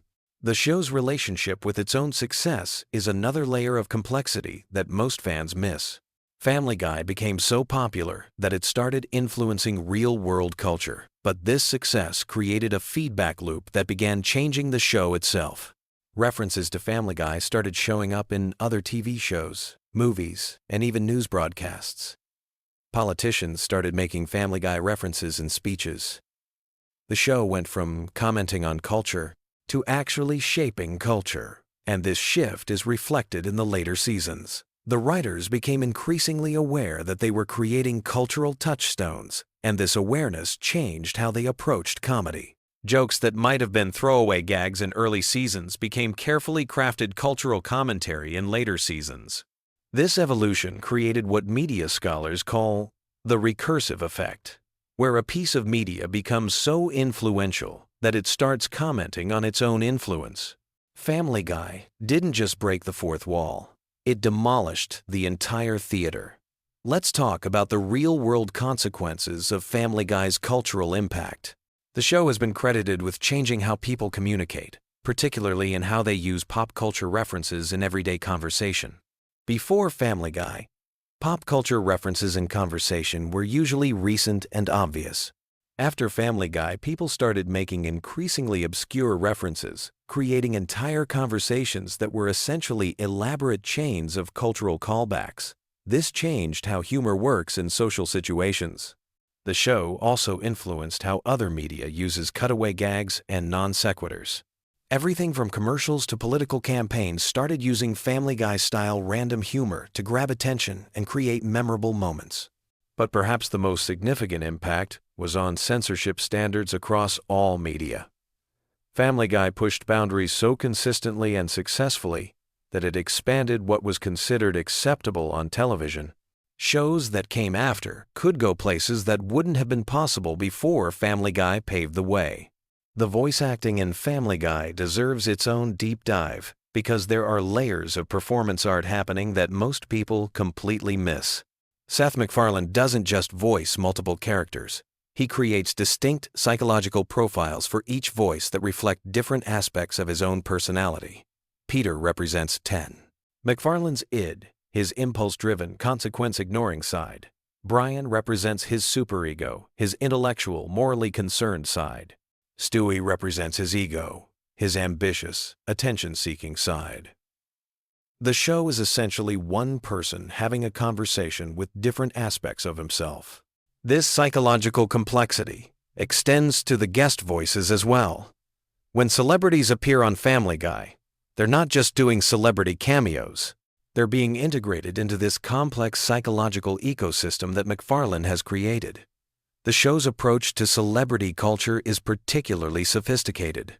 Rather than just making fun of celebrities, Family Guy examines the psychological impact of fame on both celebrities and the people who consume celebrity culture. This brings us to one of the most overlooked aspects of Family Guy: its commentary on media consumption itself. The show constantly references other TV shows, movies, and cultural phenomena, but it's not just making references for the sake of references. Each reference serves as a commentary on how media shapes our understanding of reality. When Peter acts out scenes from movies, he's demonstrating how deeply fictional narratives penetrate real human behavior. When the show parodies other TV shows, it's examining how different formats and styles influence how we process information. The cutaway gags aren't random interruptions. They're demonstrations of how the human mind actually works. We don't think in linear narratives. We think in associations, tangents, and random connections. Family Guy mirrors the actual structure of human consciousness. This psychological accuracy is why the show resonates so deeply with audiences. It's not just funny, it's cognitively familiar. The chaos of Family Guy matches the chaos of our own internal mental experience. The show's treatment of social issues is another area where there's more depth than meets the eye. While Family Guy often appears to make jokes at the expense of sensitive topics, careful analysis reveals a more complex approach to social commentary. The show uses humor to make serious points more palatable, but it also uses humor to expose the absurdity of certain social attitudes. When characters make prejudiced statements, they're usually portrayed as idiotic or ignorant, effectively undermining the attitudes they're expressing. This technique allows the show to address controversial topics without preaching, but it also creates ambiguity about what the show actually believes. This ambiguity is intentional, forcing viewers to think critically about the issues being presented rather than passively accepting predetermined conclusions. As we wrap up this exploration of Family Guy's hidden depths, it's worth considering what this all means for the future of comedy in television. Family Guy didn't just entertain audiences. It fundamentally changed what television could be and do. The show proved that audiences were hungry for more complex, self-aware entertainment that challenged traditional narrative structures. It demonstrated that comedy could be a vehicle for serious psychological and social exploration without losing its entertainment value. Most importantly, Family Guy showed that taking creative risks, even when they result in cancellation, can ultimately lead to greater success than playing it safe. The show's death and resurrection became a template for how creative properties can find new life through changing audience behaviors and consumption patterns. So the next time you watch Family Guy, remember that you're not just watching a cartoon about a dysfunctional family. You're watching a sophisticated piece of media art that changed television forever, influenced how we communicate with each other, and continues to push boundaries in ways that most viewers never fully appreciate. The real genius of Family Guy isn't in any single joke or episode. It's in how it managed to hide all this complexity behind what appears to be simple, silly humor. That's the ultimate magic trick, and it's still working after all these years. Have you ever wondered what happens when your favorite animated characters don't just get blown up for laughs, but actually stay dead? Well, grab a cup of warm milk and get comfortable, because tonight we're diving deep into the surprisingly dark world of Family Guy's permanently deceased characters. And trust me, some of these deaths will shock you more than Peter's latest workplace accident. Now, before we start counting bodies, let's be real about something. Family Guy isn't exactly known for its restraint when it comes to cartoon violence. Characters get flattened, exploded, and dismembered on a weekly basis only to magically appear in the next scene like nothing happened. But every once in a while, the Grim Reaper actually keeps his receipts, and these characters never bounce back. Some were killed because fans couldn't stand them, others because their voice actors passed away in real life, and a few just got caught in the crossfire of Seth MacFarlane's twisted sense of humor. So dim those lights, settle into your most comfortable position, and let's explore every character that Family Guy has permanently sent to the great cartoon afterlife. Starting with the very first casualty that taught us this show wasn't messing around when it came to consequences. Our journey begins with Mr. Weed, Peter's original boss at the happy-go-lucky toy factory.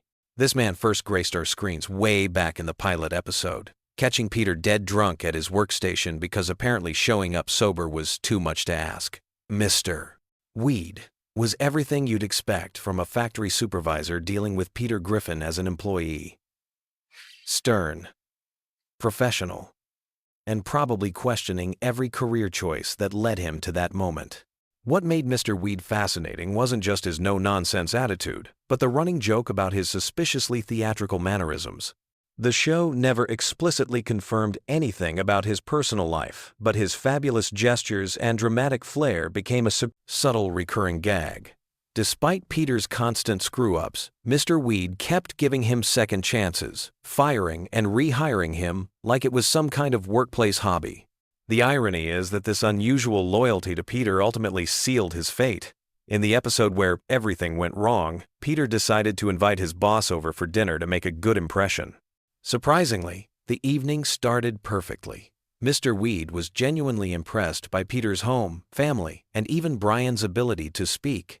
He was so impressed that he offered Peter a promotion to head of toy development. That's when dinner took a deadly turn. Brian, shocked by this unexpected good news, started choking on a dinner roll. When Peter and Lois performed the Heimlich maneuver, the roll shot out of Brian's mouth like a projectile and landed directly in Mr. Weed's throat. And unlike the countless other times characters have faced mortal peril in this show, Mr. Weed actually died from choking. The funeral scene was classic Family Guy darkness. Mr. Weed left behind a videotaped will announcing that the happy-go-lucky toy factory would be demolished to make way for something called the homoerotic toy factory. It was absurd, tragic, and weirdly fitting for a character whose sexuality had been a running gag throughout his appearances. Moving from workplace fatalities to relationship drama, let's talk about Loretta Brown, Cleveland's ex-wife, who met her end in a way that perfectly summarized her entire character arc. Loretta was everything Cleveland wasn't. Where he was calm and soft-spoken, she was loud, demanding, and took no prisoners when it came to getting what she wanted. Their marriage started cracking when Quagmire's infamous inability to control himself led to an affair. During a fishing trip, a fish accidentally landed on Loretta's chest, and she took it as some kind of cosmic sign to sleep with the guy who caught it. Classic Family Guy logic, really. When Peter and Brian discovered this affair, they recognized Quagmire by his distinctive tattoo, leading to the most awkward revelation scene in television history. Cleveland's reaction to learning about the betrayal was so pathetically calm that it almost hurt to watch. Instead of rage or dramatic confrontation, he just apologized and accepted being kicked out of his own home. It wasn't until Peter and Lois called him out for being too passive that Cleveland finally found his spine and went after Quagmire. After their divorce was finalized, Loretta lived alone in a house on the hill, which sounds poetic until you remember this is Family Guy, and nothing stays peaceful for long. Her death came during one of Peter's elaborate pranks that somehow always managed to destroy Cleveland's property. This time, instead of Cleveland surviving the chaos like usual, Loretta got caught in the destruction and was crushed by falling debris. The reason behind Loretta's permanent exit was actually practical rather than narrative. Her voice actress, Alex Borstein, who also voices Lois, found Loretta's gravelly voice too difficult and painful to perform. Rather than recast the character, the writers decided to kill her off permanently, which honestly feels like the most Family Guy solution possible. Speaking of deaths that came out of nowhere, Horace's demise was particularly heartbreaking for fans of the Drunken Clam. This guy had been serving drinks to Peter, Quagmire, Joe, and Cleveland since the early seasons, surviving multiple near-death experiences that should have killed any normal bartender. He'd been shot, knocked unconscious, and even survived a fire, leading viewers to believe he was practically immortal. His luck finally ran out during a softball game between the Drunken Clam and Goldman's Pharmacy. Jerome, brought in as a ringer for Mort's team, was at bat when Horace tried to strike him out. Instead of a strikeout, Horace got struck down permanently. The episode revealed his death so casually that it almost felt cruel. But that's exactly the kind of dark humor Family Guy specializes in. The aftermath was even more devastating. The Drunken Clam was set to close permanently, which would have destroyed one of the show's most important locations. Peter tried everything to save the bar, but it was Jerome himself, the man who accidentally killed Horace, who stepped up to buy the establishment and keep it running. It was a surprisingly touching resolution to a tragic situation. Now let's talk about Peter's father, or at least the man he thought was his father for most of his life. Francis Griffin was the embodiment of strict Irish Catholic values, taken to an uncomfortable extreme. His dislike of Lois simply because she was Protestant created constant family tension, and his general disappointment in Peter was palpable in every scene they shared. When Francis retired and moved in with the Griffin family, he transformed their home into what looked like a Catholic gift shop explosion. Crucifixes appeared in every room. Religious imagery covered the walls, and the atmosphere became so oppressive that Peter actually convinced the Pope to visit and talk some sense into his father. The fact that Francis accused the Pope of going soft tells you everything you need to know about his personality. Francis met his end during Meg's birthday party, which was already going poorly because Peter was, as usual, being a complete embarrassment. While attempting one of his signature stupid stunts, Peter accidentally caused an accident that put Francis in the hospital. On his deathbed, Francis had some final words for his son that were both cruel and oddly accurate. He called Peter a fat, stinking drunk, which honestly wasn't wrong, but the timing made it particularly harsh. The revelation that Francis wasn't even Peter's biological father came during therapy sessions afterward. Peter discovered his real father was an Irishman named Mickey McFinnigan, who only accepted Peter after he proved himself in a drinking contest. It was a twisted validation of everything Francis had criticized about Peter's character. Peter's mother, Thelma Griffin, also received the permanent death treatment, though her passing was handled with less dramatic flair. She died of a stroke at the beginning of an episode that quickly shifted focus to Peter getting involved with an older woman, which was weird timing even by Family Guy standards. Thelma had always been a complex character, technically nicer than Francis, but carrying her own set of serious problems. She was a smoker, gambler, and alcoholic who had created several traumatic childhood memories for Peter through her neglectful and sometimes abusive behavior. Her habit of dropping bombshells on Peter whenever she visited made every appearance feel like an emotional landmine. The most shocking revelation came when Peter needed his birth certificate and discovered he wasn't born in America, but in Mexico. Thelma had gone there to terminate her pregnancy after learning Peter's real father was an Irish drunk, but changed her mind after giving birth and smuggled baby Peter back to the United States. She then married Francis to give Peter a father figure, creating the lie that lasted Peter's entire childhood. Moving into the realm of characters that almost nobody mourned, Doug's death was announced so casually that it felt like an afterthought. This preschool rival of Stewie's had been a thorn in the baby's side for multiple episodes, representing everything Stewie hated about other children his age. Their rivalry started over playground politics and escalated into full-scale warfare, complete with campaign strategies and political maneuvering when Doug ran unopposed for snack captain. Stewie's terror at the thought of Doug gaining any kind of political experience, even at the preschool level, led to some of the show's most absurd storylines involving toddler espionage and election fraud. The episode ended with Stewie wearing the snack captain hat and casually mentioning that Doug had died in a commuter plane crash that morning. The matter-of-fact delivery and complete lack of emotional response from anyone made it clear that Doug's death was meant to be darkly comedic rather than tragic. Fans were actually relieved to see the annoying character permanently removed from the show. Bertram's death was far more dramatic and tied into one of Family Guy's most science fiction-heavy storylines.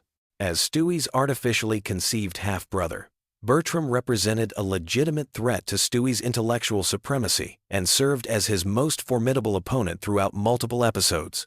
Their first encounter inside Peter's reproductive system established them as equals in terms of intelligence and ruthlessness.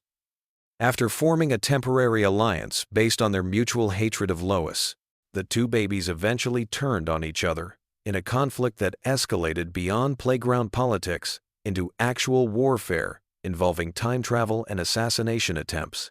Bertram's master plan involved traveling back in time to eliminate one of Stewie's ancestors, Leonardo da Vinci, thereby erasing Stewie from existence entirely. The fact that he actually succeeded in killing da Vinci showed just how dangerous and competent Bertram could be when properly motivated.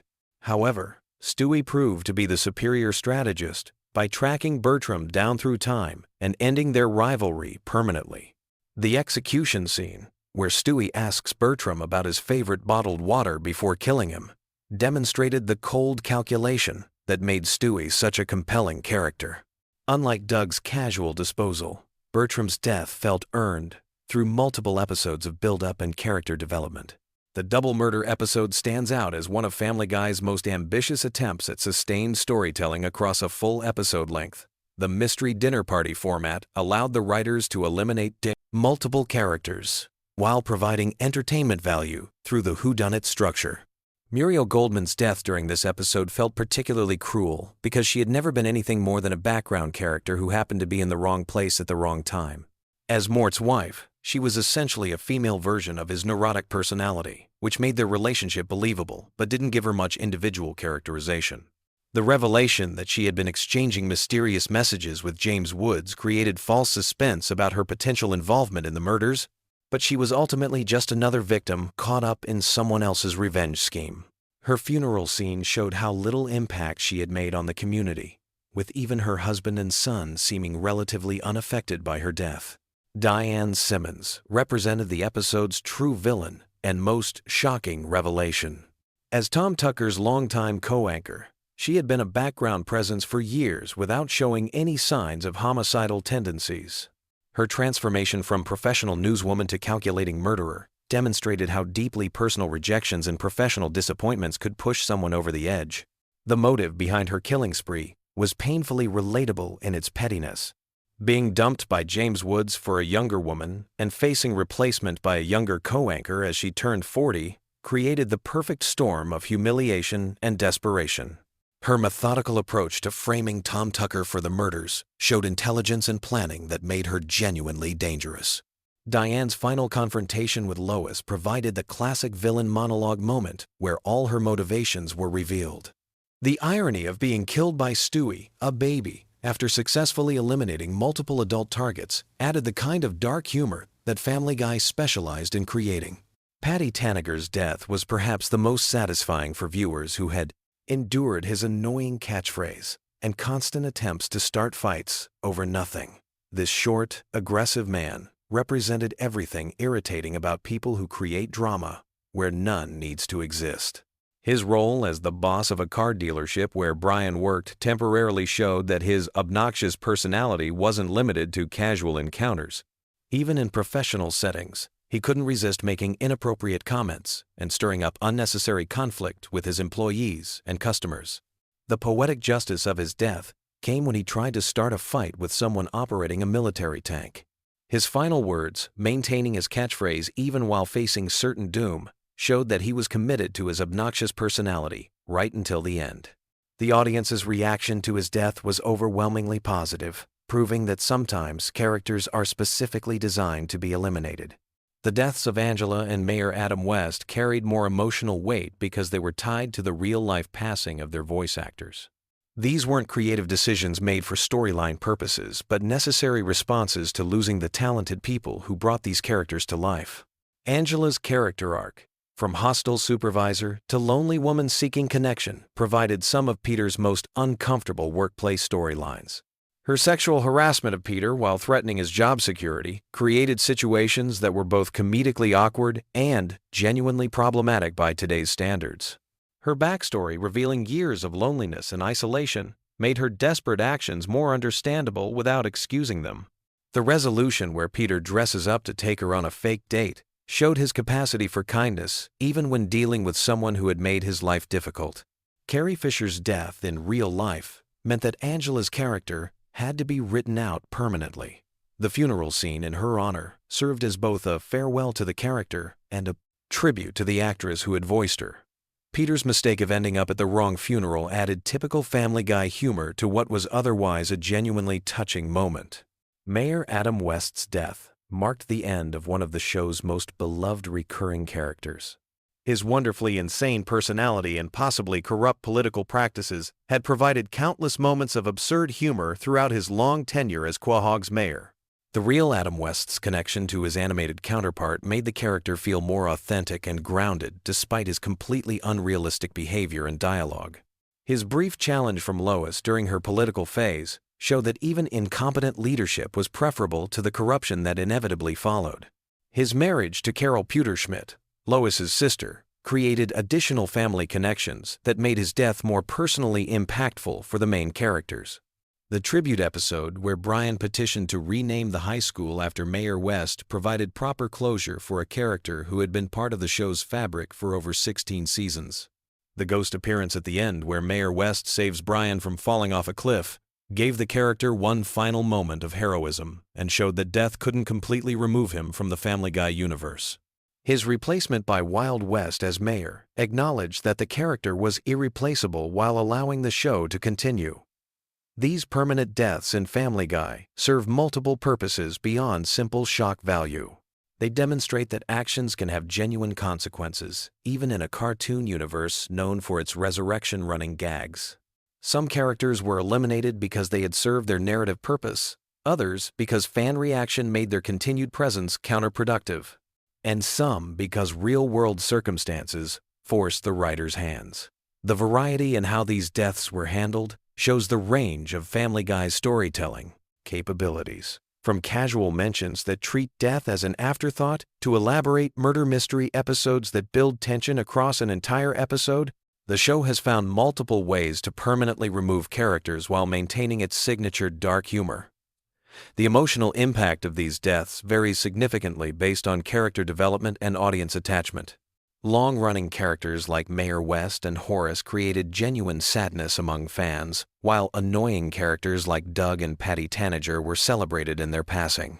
This range of reactions demonstrates how effectively the show had developed distinct personalities for even its minor recurring characters. What makes these permanent deaths particularly interesting is how they contrast with Family Guy's usual approach to cartoon violence. The show regularly features deaths that are immediately reversed or ignored, making the permanent ones stand out as genuinely significant events. When a character stays dead in this universe, it carries extra weight, because viewers know it's not the norm. The practical reasons behind some of these deaths, such as voice actor availability or fan reaction, show how external factors can influence creative decisions in long-running animated series. The writers have generally handled these necessary eliminations with appropriate respect while maintaining the show's comedic tone.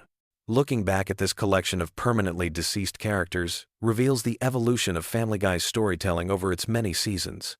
Earlier deaths, like Mr. Weed were often accidental consequences of the show's chaotic humor, while later deaths, like those in the murder mystery episode, showed more deliberate narrative planning. The show's willingness to permanently eliminate characters demonstrates confidence in its ability to create new sources of humor and conflict without relying on the same recurring personalities indefinitely. This creative flexibility has helped Family Guy maintain freshness across its extended run, while still honoring the contributions of departed characters. These deaths also serve as reminders that even in the most outrageous fictional universes, some actions cannot be undone. They provide moments of genuine consequence in a show that otherwise operates on cartoon logic, where nothing permanent ever happens to the main characters. So there you have it, fellow Insomniacs and Family Guy enthusiasts.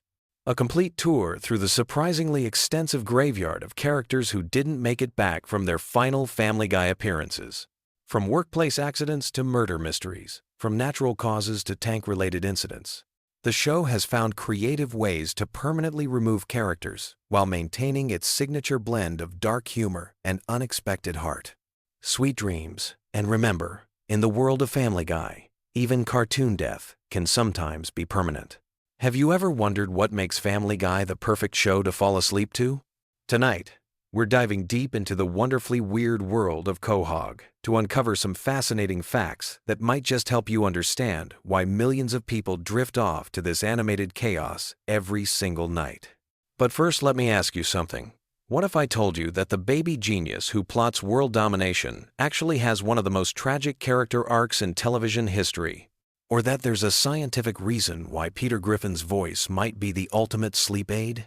Stick around, because by the end of this video, you'll never look at your bedtime Family Guy marathon the same way again. Let's start with something that'll blow your mind. Stewie Griffin, that diabolical infant with the posh British accent, wasn't always the character we know today.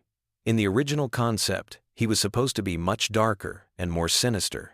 The show's creator, Seth MacFarlane, initially envisioned him as a genuinely evil character whose plans would occasionally succeed.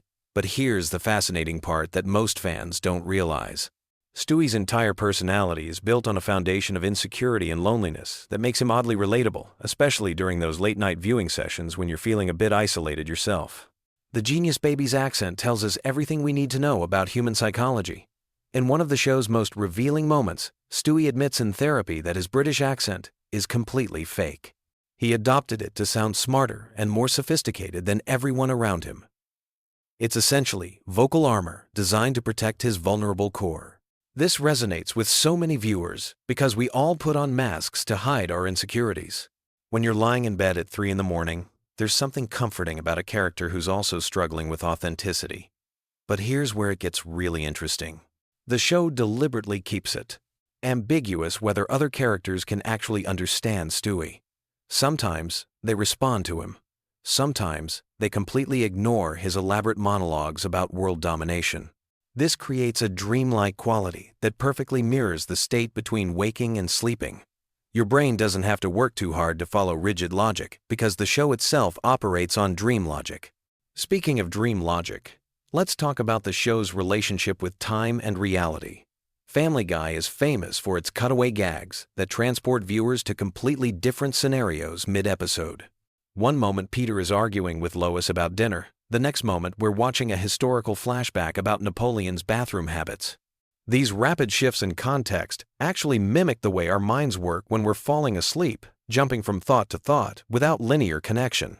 The show's approach to continuity is another sleep-inducing factor. Characters die and come back to life, major events get completely forgotten by the next episode, and the family somehow never ages despite running for over 2 decades. This lack of consequences creates a safe space for your mind. You don't need to worry about emotional investment or following complex storylines. It's mental comfort food. Now let's examine the voice acting, because this is where the science gets really interesting. Seth MacFarlane voices multiple main characters, including Peter, Brian, and Stewie. The consistency of hearing the same vocal patterns creates a subconscious sense of familiarity and safety. Peter's voice in particular has a rhythmic, almost hypnotic quality that many sleep specialists would recognize as naturally soothing. The slight nasal tone and steady pacing can actually help regulate breathing patterns. Brian Griffin represents something unique in the Family Guy universe. As the talking dog who serves as the show's voice of reason, he often delivers philosophical observations and cultural commentary. But here's what makes him perfect for sleep viewing. His conversations with Stewie frequently dive into existential topics without becoming too heavy or anxiety-provoking. They discuss the meaning of life, mortality, and purpose in ways that feel profound but never overwhelming. It's like having a gentle philosophical discussion as you drift off to sleep. The show's approach to controversial topics is surprisingly sophisticated when you analyze it from a sleep psychology perspective. While Family Guy is known for pushing boundaries, it does so in such an over-the-top way that it becomes almost cartoonish rather than genuinely disturbing. This allows viewers to process difficult subjects without the emotional intensity that would keep them awake. It's social commentary wrapped in enough absurdity to feel safe. Let's dive into the Griffin family dynamics, because they reveal something fascinating about comfort viewing. Despite all their dysfunction, the family always comes back together by the end of each episode. Peter might do something incredibly stupid. Lois might lose her temper. Meg might face another humiliation, but they remain a unit. This predictable structure provides emotional security. No matter how chaotic things get, you know everything will essentially reset by the next episode. The show's treatment of Meg Griffin deserves special attention. As the perpetually misunderstood teenager who faces constant rejection and ridicule, she represents the part of ourselves we're most insecure about. But the show's portrayal of her suffering is so exaggerated that it becomes therapeutic rather than depressing. It's like having your own adolescent anxieties reflected back to you in such an extreme way that they lose their power to hurt you. Chris Griffin, the dim-witted but kind-hearted son, provides another layer of comfort. His innocence and genuine sweetness create moments of unexpected warmth throughout the show. When everything else is cynical and sarcastic, Chris offers glimpses of pure, uncomplicated emotion. These moments work like pressure valves, releasing tension just when the cynicism might become overwhelming. The show's relationship with pop culture creates a unique viewing experience that's perfect for repeat watching. The references span decades, from obscure 70s television shows to current internet memes. This means different jokes land differently depending on your age, mood, and current knowledge base. You can watch the same episode multiple times and discover new layers, but the discovery process is gentle and rewarding rather than demanding. Family Guy's animation style contributes to its sleep friendliness in subtle but important ways. The character designs are simple and rounded, avoiding sharp angles or jarring visual elements that might startle viewers. The color palette is warm and familiar, dominated by the cozy yellows and browns of the Griffin home. Even during action sequences or fantastical cutaways, the visual style remains consistent and non-threatening. The show's musical elements deserve recognition too. From Stewie and Brian's elaborate musical numbers to Peter's improvised songs, music is woven throughout the series in ways that create rhythm and flow. These musical interludes often serve as natural breaking points, giving your brain permission to zone out or drift away. The songs are catchy enough to be memorable, but rarely complex enough to demand active listening. One of the most brilliant aspects of Family Guy's sleep appeal is its relationship with repetition. The show has been running for so long that certain gags and character interactions have become ritualistic. Peter fighting the giant chicken, Stewie's elaborate revenge plots against Lois, Brian's pretentious literary aspirations. These recurring elements create a sense of familiarity that can be deeply comforting for regular viewers. The show's approach to violence is another key factor. While there's plenty of cartoon violence, it's always presented in such an unrealistic way that it never feels genuinely threatening. Characters get blown up, shot, crushed, and dismembered, only to appear completely fine in the next scene. This consequence-free violence allows viewers to experience excitement and tension without any lasting anxiety. Let's talk about the show's treatment of mortality, because this might be the most important element for sleep viewing. Death appears frequently in Family Guy, but it's always treated as either temporary or comedic rather than genuinely tragic. Characters die and return, discuss death casually, and face mortal peril without real consequences. For viewers dealing with their own mortality anxieties, especially late at night, this approach can be surprisingly therapeutic. The writing style of Family Guy creates a unique rhythm that mirrors natural sleep patterns. Episodes often start with high-energy scenarios that gradually wind down through various subplots and cutaways. By the time you reach the resolution, the pacing has naturally slowed, making it easier to transition into actual sleep. It's like the show is designed to help you power down. Family Guy's relationship with nostalgia is complex and comforting. The show constantly references and parodies elements from decades past, creating a sense of collective cultural memory. Whether it's a reference to an 80s movie, a 70s television show, or a 90s commercial, these callbacks create connections to simpler times.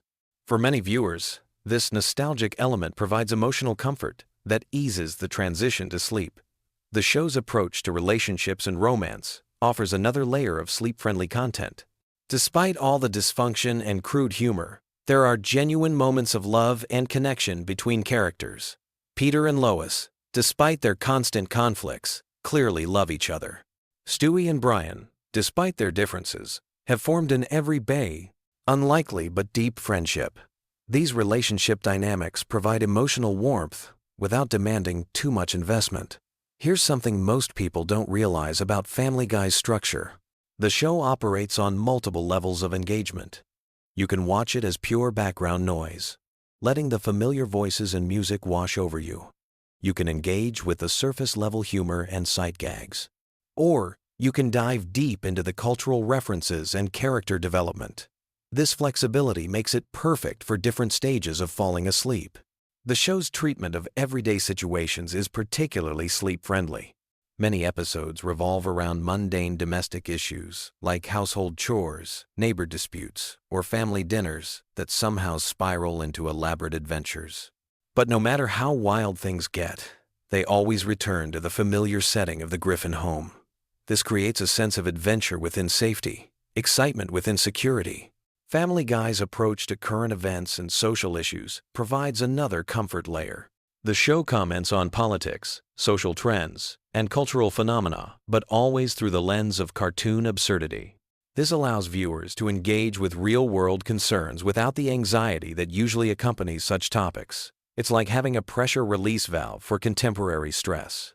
The show's episodic nature means you never have to worry about missing crucial plot developments if you fall asleep mid-episode. While there are occasionally multi-part episodes or recurring storylines, the vast majority of episodes are self-contained. This removes the anxiety about keeping up with complex narratives and allows your mind to relax completely. As we wrap up this deep dive into why Family Guy has become the ultimate sleep companion for millions of viewers, remember that comfort viewing is a deeply personal experience. What works for one person might not work for another, but there's something undeniably special about a show that can make you laugh, think, and ultimately feel at peace, all within the span of 22 minutes. The genius of Family Guy as a sleep aid lies in its perfect balance of engagement and relaxation. It's stimulating enough to occupy your conscious mind and prevent anxious thoughts from taking over, but familiar and comforting enough to allow your subconscious to begin the journey towards sleep. Whether you're drawn to Stewie's elaborate schemes, Peter's childlike wonder, or Brian's philosophical musings, there's something in this animated chaos for everyone. So the next time you find yourself reaching for that remote at bedtime, remember that you're not just choosing mindless entertainment. You're selecting a carefully crafted comfort blanket that's helped millions of people transition from the stresses of the day into peaceful rest. Sweet dreams. And remember, in Quahog, everything always works out in the end. Picture this. You're lying in bed, eyes heavy, ready to drift off to sleep, but your mind is still buzzing. Maybe you need something to help you unwind, something familiar and comforting that won't keep you too engaged. Well, tonight we're diving into the weird and wonderful world of Family Guy with some absolutely wild facts that might just be the perfect bedtime companion. These aren't your typical trivia tidbits. We're talking about the kind of behind-the-scenes secrets and bizarre details that make this show the cultural phenomenon it became. Let me start with something that'll blow your mind right away. Did you know that Family Guy was actually canceled not once, but twice? Yeah, you heard that right. The show got the axe in 2002 after just 3 seasons. then came back in 2005, only to get canceled again in 2007. But here's where it gets interesting. The show's resurrection wasn't because of some executive's change of heart or a passionate fan campaign, though those things helped. It was actually because of DVD sales and reruns on Adult Swim that proved the show had a massive audience that networks had completely missed. The numbers were staggering. When Fox looked at the DVD sales figures, they realized they'd made a colossal mistake. The first season DVD became one of the best-selling TV show DVDs of all time, moving over 1 million copies in its first year. Adult Swim was paying Fox millions for the rerun rights, and the ratings were through the roof.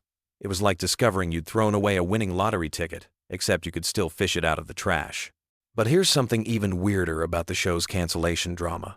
Seth MacFarlane, the creator, was actually somewhat relieved when it got canceled the first time. He was completely burned out from working insane hours, writing, voice acting, and overseeing every aspect of production. The guy was doing the voices for 3 main characters while running the entire show. When Fox pulled the plug, he thought his animation career might be over, but he also felt like he could finally breathe again. Speaking of Seth MacFarlane, here's a fact that'll keep you up at night thinking about alternate timelines. He was supposed to be on American Airlines Flight 11 on September 11, 2001. The flight that hit the North Tower of the World Trade Center. He missed it because his travel agent gave him the wrong departure time, and he showed up to the gate 10 minutes after boarding had ended. He was hungover from partying the night before and almost didn't go to the airport at all. That single hangover and miscommunication might have changed television history forever. Now let's talk about something that'll make you appreciate the show's attention to detail. Every single Conway Twitty cutaway gag. You know those random moments where the show just cuts to the country singer performing for what feels like an eternity? Those weren't just random filler. They were actually Seth MacFarlane's way of trolling both the network and the audience. He knew these segments would drive people absolutely crazy, but he also knew they couldn't be cut because they were integral to reaching the episode's required runtime. The Conway Twitty thing became such a phenomenon that it spawned its own internal mythology at the show. Writers would pitch entire episodes around how they could work in a Conway Twitty segment. They'd sit in the writer's room timing these segments down to the second, calculating exactly how much actual story content they could replace with a dead country singer performing on stage. It was comedic genius disguised as laziness. Here's something that might surprise you about the show's voice acting. You know how Brian the dog sounds so sophisticated and intellectual? Well, Seth MacFarlane based that voice on his own natural speaking voice, but slightly more pretentious. He said in interviews that Brian represents the version of himself he'd be if he let his college education go to his head. The character became a way for MacFarlane to explore his own intellectual insecurities and liberal political views through a talking dog. But the really fascinating part is how the other voice actors developed their characters. Alex Borstein, who voices Lois, originally auditioned for a completely different character on a different show MacFarlane was developing. When that project fell through, he remembered her voice and wrote Lois specifically for her. The character's Long Island accent and particular speech patterns are actually based on Borstein's own family members. Seth Green, who voices Chris, has admitted that he sometimes forgets he's supposed to be playing a teenager. He said the character's voice just comes naturally to him because it's basically his own voice from when he was going through puberty, which apparently lasted well into his 20s. The character's dim-witted, but lovable personality evolved because Green kept improvising lines that made the writers laugh during recording sessions. Now here's a production fact that'll make you realize how much work goes into seemingly simple animation. Each episode of Family Guy takes approximately 8 to 9 months to produce, from script to final broadcast. The writing process alone can take several months, with jokes being written, rewritten, and completely scrapped dozens of times. Then there's the voice recording, which happens in multiple sessions as scripts get revised. The animation process is where things get really wild. Every single frame has to be drawn by hand, even though the show uses computer software to assist with the process. A single 22-minute episode contains roughly 16,000 individual drawings. When you think about the fact that the show has produced over 400 episodes, that's literally millions of individual drawings that have brought these characters to life. But here's something that'll make you appreciate the show's cultural impact even more. Family Guy popularized the random cutaway gag format that's now become standard in animated comedy. Before Family Guy, most animated shows followed more traditional narrative structures. The show's willingness to completely abandon the main plot for a 30-second historical recreation or pop culture reference changed how comedy writers think about pacing and attention spans. The cutaway gags themselves have become a cultural phenomenon. There are entire YouTube channels dedicated to compiling them, and they've been referenced and parodied by countless other shows. But here's what's really interesting. The writers have admitted that sometimes they write the cutaway gag first, then build an entire episode around finding a way to naturally lead into it. Let's talk about something that might disturb your peaceful drift toward sleep: the show's relationship with censorship. Family Guy has been censored, banned, and protested more than almost any other primetime animated series. The Parents Television Council has named it the worst show on television multiple times. But here's the thing. All that controversy has only made the show more popular. The censorship battles have led to some genuinely creative solutions from the writers. When they can't say certain words or show certain images, they find increasingly elaborate ways to imply them.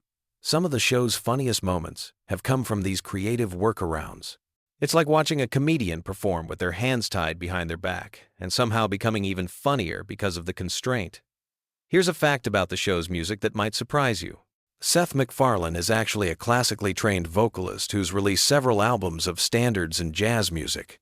His musical background heavily influences the show's frequent musical numbers and elaborate song and dance sequences. Those aren't just random additions. They're MacFarlane showing off skills he developed long before he ever got into animation. The musical episodes of Family Guy often take months of additional preparation because they require completely different animation techniques, additional voice coaching for the actors, and original orchestral arrangements. The Blue Harvest Star Wars parody episodes alone required hiring an entire orchestra to record new versions of John Williams' iconic themes. Now, let's dive into something that'll make you think about celebrity culture differently. The show's celebrity cameos and parodies have occasionally led to real-world consequences for the celebrities involved. Some stars have embraced being mocked on the show, treating it as a badge of honor. Others have publicly complained or even threatened legal action. But here's what's really fascinating. Some celebrities have specifically requested to be made fun of on Family Guy because they know it'll keep them relevant in pop culture. The show has become such a cultural touchstone that being parodied on it is almost like being inducted into a Hall of Fame of American entertainment figures. The writers have developed an entire system for deciding which celebrities to target. They consider factors like current relevance, comedic potential, and likelihood of legal retaliation. There's literally a legal department that reviews every celebrity reference to make sure the show won't get sued into oblivion. Here's something about the show's international appeal that might keep your mind wandering as you fall asleep. Family Guy airs in over 100 countries, but many episodes have to be heavily edited or completely banned in certain regions due to cultural sensitivities or government censorship. The writers have become experts at predicting which jokes will translate across cultures and which ones will get the show pulled off the air in entire countries. The international dubbing process is particularly fascinating. Voice actors in different countries have to capture not just the literal translations of the jokes, but also the timing, delivery, and cultural references that make the humor work. Sometimes entire scenes have to be rewritten for different markets, with completely different jokes that serve the same narrative function. Speaking of narrative function, here's something about the show's storytelling that might surprise you. Despite its reputation for random, stream-of-consciousness humor, every episode follows extremely strict structural guidelines.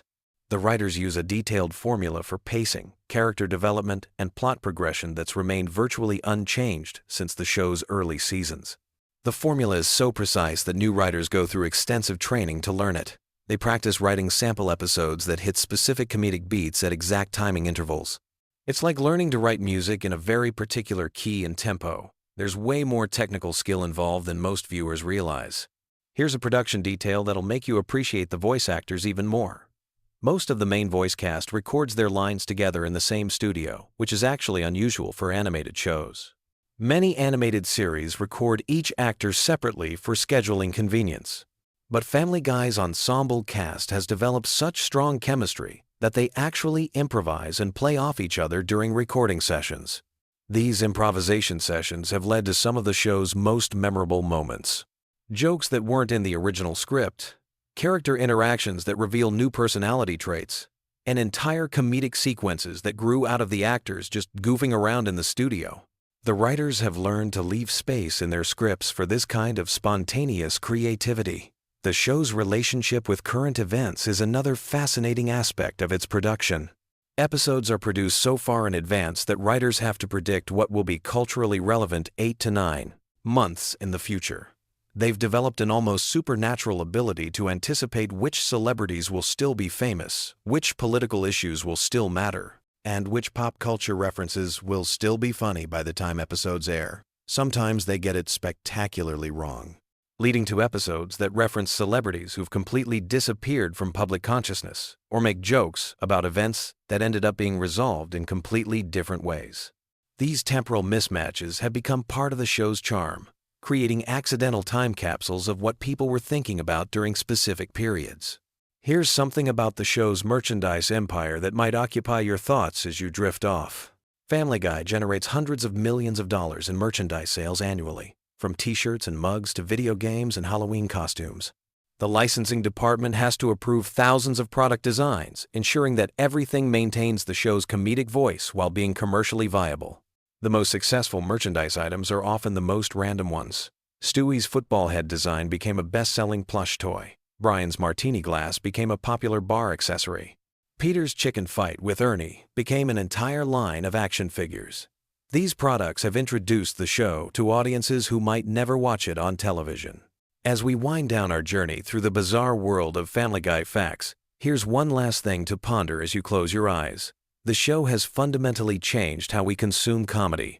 It's trained an entire generation of viewers to expect rapid-fire jokes, constant pop culture references, and narrative structures that can pivot in completely unexpected directions at any moment. This influence extends far beyond television. You can see Family Guy's impact in internet memes, social media humor, and even in how people tell stories in everyday conversation.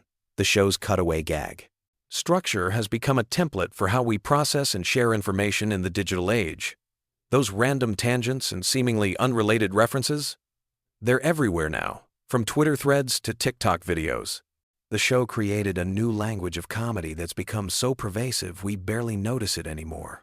When someone starts telling a story, then suddenly pivots to a completely unrelated memory that somehow connects back to the original point, they're unconsciously using a Family Guy narrative structure.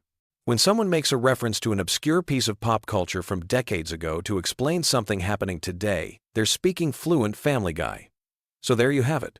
As you drift off to sleep tonight, you can rest easy, knowing that somewhere in the world, animators are drawing thousands of individual frames to bring new episodes to life.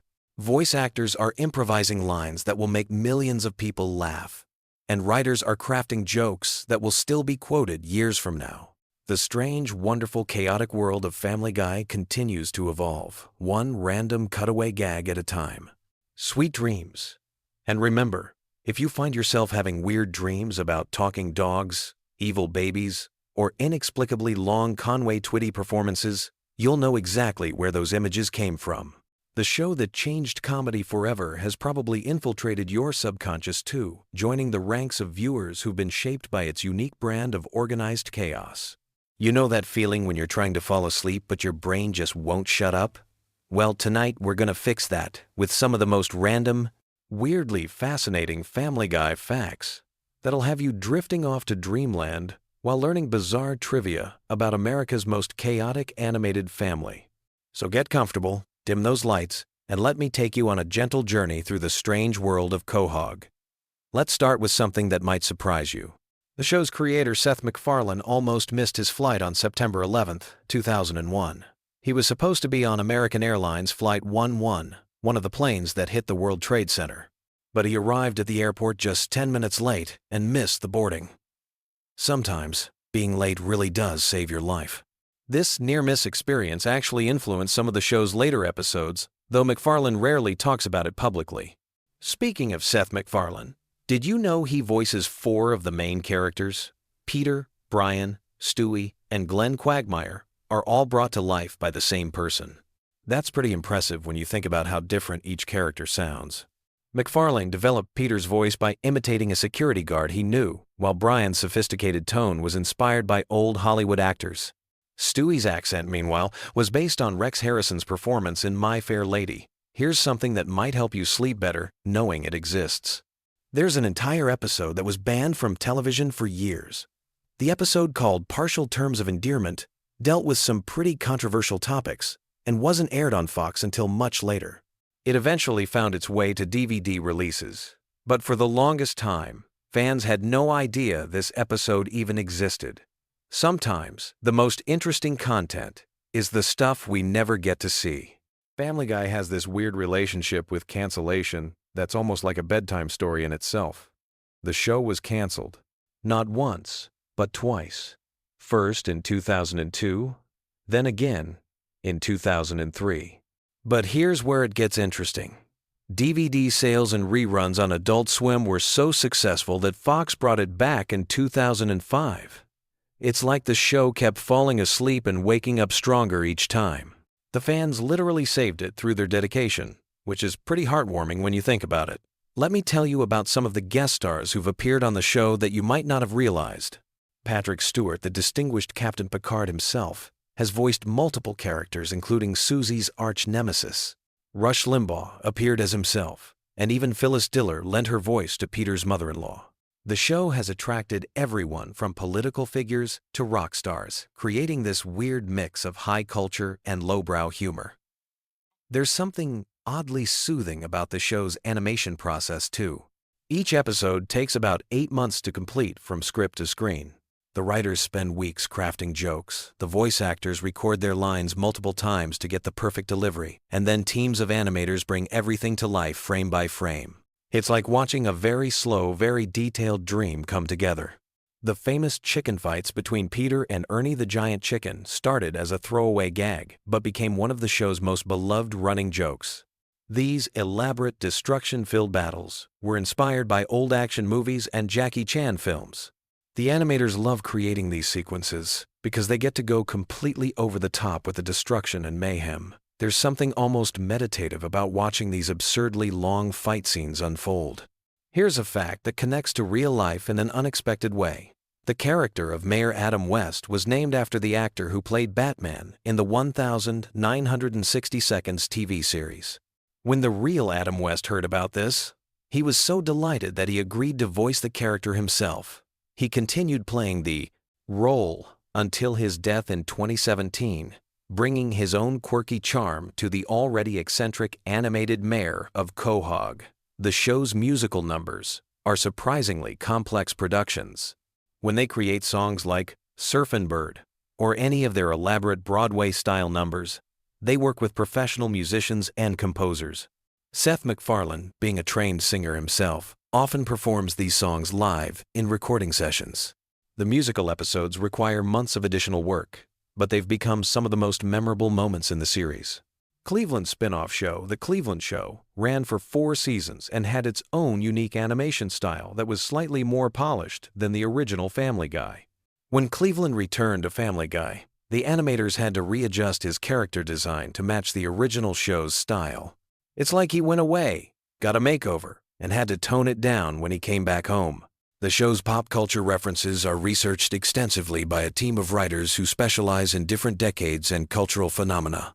They maintain databases of movie quotes, TV show references, and historical events to ensure their parodies are accurate enough to be funny, but absurd enough to avoid copyright issues. Sometimes they spend weeks perfecting a single throwaway reference that appears for just a few seconds. Stewie's sexuality has been a running mystery throughout the series, with writers deliberately keeping it ambiguous. Seth MacFarlane has mentioned in interviews that Stewie's character is meant to be fluid and open to interpretation. This ambiguity has led to countless fan theories and discussions, making Stewie one of the most analyzed characters in animated television. The Griffin House interior has been redesigned multiple times throughout the series, but the exterior has remained remarkably consistent. The house is supposedly located on Spooner Street in Quahog, Rhode Island, and the address is 31 Spooner Street. Fans have actually tried to locate this address in real Rhode Island towns, though of course it doesn't exist. Voice actress Alex Borstein, who plays Lois, originally auditioned for a completely different role. She was supposed to voice a minor character, but when they heard her natural speaking voice, they immediately knew she was perfect for Lois. Borstein has mentioned that she sometimes forgets to use Lois's voice in real life and accidentally slips into character during casual conversations. The show's writer's room operates like a comedy laboratory, where jokes are tested, refined, and sometimes completely scrapped. They have a policy where any writer can suggest changes to any joke, no matter how senior or junior they are. This collaborative approach has led to some of the show's most unexpected and brilliant moments. But it also means that some episodes go through dozens of script revisions. Brian's character was almost completely different in the original concept. He was supposed to be a regular dog who couldn't talk, but McFarlane decided that having an intellectual talking dog would create better story opportunities. This decision fundamentally changed the show's dynamic and gave them a character who could serve as both comic relief and philosophical commentary. The infamous Conway Twitty segments, where the show would cut to footage of the real country singer performing entire songs, were actually created as time fillers when episodes ran short. These segments became so popular with fans that the writers started including them intentionally, turning what was essentially animated dead air into a beloved recurring gag. Quagmire's character was inspired by radio DJs from the 1950 seconds and 1960 seconds who had that smooth, slightly sleazy on-air personality. Seth MacFarlane studied old radio shows and interviews to develop Quagmire's distinctive speaking style and his catchphrase, "Giggity giggity." The character's appearance was based on classic cartoon characters, but with a modern twist that made him both nostalgic and contemporary. The show's relationship with censorship is fascinating. The writers often create jokes specifically designed to test the boundaries of what they can get away with on television. They'll write multiple versions of controversial scenes, knowing that some will be cut but hoping that the milder versions will make it to air. It's like an ongoing negotiation with the censors through comedy. Family Guy was one of the first animated shows to embrace internet culture and memes before most people knew what memes were. The writers were early adopters of online humor and would incorporate internet jokes into episodes months before they became mainstream. This forward-thinking approach helped keep the show relevant to younger audiences who were spending more time online. The character of Herbert the Pervert was originally supposed to appear in just one episode, but his distinctive voice and creepy personality made him an unexpected fan favorite. The voice actor Alex Borstein came up with Herbert's characteristic whistle and speech pattern on the spot during recording, and it became such an integral part of the character that they couldn't imagine him any other way. Did you know that several Family Guy episodes have been turned into actual comic books? These comics expand on storylines from the show and sometimes feature adventures that would be too expensive to animate. The comic book format allows the writers to explore more complex storylines and include visual gags that might not work as well in animation. The show's approach to celebrity deaths is uniquely irreverent. When famous people pass away, the writers often create memorial segments that are simultaneously respectful and absurd. They've developed a reputation for handling these situations with a mix of genuine tribute and satirical commentary that somehow works better than it should. Joe Swanson's character was created specifically to address representation of disabled characters in animation, but the writers were careful not to make his disability the only thing that defines him. They wanted to show that wheelchair users could be action heroes, fathers, and complex characters with their own storylines and personality quirks that had nothing to do with their physical limitations. The show's animation studio has created detailed model sheets for background characters who appear for just a few seconds. They believe that consistency in character design, even for minor roles, helps create a more believable world. Some of these background characters have their own names and backstories that never make it into episodes, but help the animators understand their roles in Quahog's community. Family Guy's impact on internet culture extends beyond just memes and references. The show pioneered the use of cutaway gags, which became a template for online content creators who needed to create short, punchy comedy segments. Many YouTube comedians cite Family Guy's editing style as an influence on their own work. The series has been translated into dozens of languages, and each version faces unique challenges in adapting American cultural references for international audiences. In some countries, entire storylines have been changed to make them more culturally relevant, while maintaining the show's essential humor and character dynamics. As you drift off to sleep tonight, remember that Family Guy represents something uniquely American about comedy: the ability to find humor in absolutely everything, from the mundane details of suburban life to the biggest questions about existence and meaning. The show's creators understood that laughter can be found anywhere if you're willing to look for it, and sometimes the most random, unexpected moments become the ones we remember most fondly. Sweet dreams, and may your own family adventures be slightly less chaotic than the Griffins. Hey there, night owls and Family Guy fanatics. If you're scrolling through YouTube at 3 in the morning looking for something to help you drift off to dreamland, you've stumbled upon the perfect video. Tonight we're diving deep into the bizarre, hilarious, and sometimes completely unhinged world of Family Guy, with some truly wild facts that'll either lull you to sleep or keep you wide awake wondering how Seth MacFarlane's mind actually works. So grab your favorite blanket, dim those lights, and let's explore the wonderfully weird universe of Quahog, Rhode Island. Trust me, by the end of this journey through Family Guy's most fascinating secrets, you'll either be peacefully snoozing or have a whole new appreciation for just how crazy this show really gets. Let's start with something that might blow your mind. Did you know that Family Guy was actually canceled not once, but twice? Yeah, you heard that right. The show first got the axe in 2002 after just 3 seasons, and Fox thought they were done with the Griffin family forever. But here's where it gets interesting.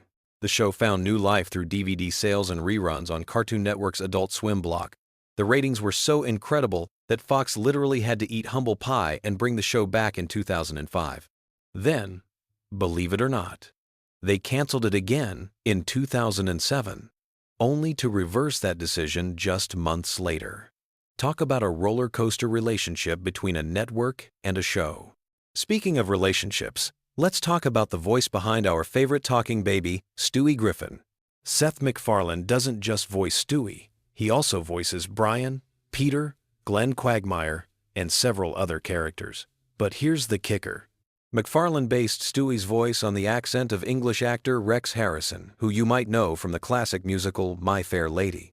Yeah, that sophisticated, slightly pompous British accent that makes Stewie sound like an evil mastermind. It's straight from a Broadway legend.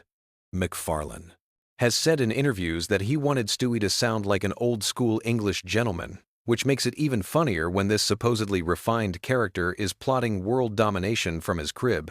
Now, if you think the show pushes boundaries on television, you should hear about some of the stuff that never made it to air. The writers and animators have created countless scenes, jokes, and entire storylines that were deemed too controversial even for Family Guy's standards. And considering what does make it onto television, that's really saying something. There's apparently an entire vault of unused content that could probably fill several seasons' worth of episodes. Some of these rejected bits have made their way onto DVD releases as deleted scenes, but many remain locked away forever, too wild even for the show known for having no limits. Here's something that might surprise you about the show's production process. Unlike many animated series that plan out entire seasons in advance, Family Guy often operates more like a live-action sitcom. The writers frequently come up with ideas on the spot, and episodes are sometimes completely rewritten just weeks before they're supposed to air. This spontaneous approach explains why the show can feel so fresh and unpredictable, but it also leads to some pretty intense crunch times for the animation team. Imagine trying to animate complex scenes with just days to spare before broadcast. Let's dive into some character secrets that most fans never realize. Brian the dog, everyone's favorite intellectual canine, was originally supposed to be just a regular pet. In the original concept, Brian was going to be a typical dog who couldn't talk and would just bark and fetch like any normal household pet. Seth MacFarlane decided to make him a talking character at the last minute, and thank goodness he did, because Brian's philosophical conversations and sarcastic wit have become some of the show's most memorable moments. It's wild to think that one of the most complex characters almost didn't have a voice at all. The show's animation style has some fascinating secrets too. Those seemingly simple character designs actually take an enormous amount of work to create. Each character has hundreds of different facial expressions and poses that animators can mix and match. Stewie alone has over 300 different mouth positions just for speaking different sounds.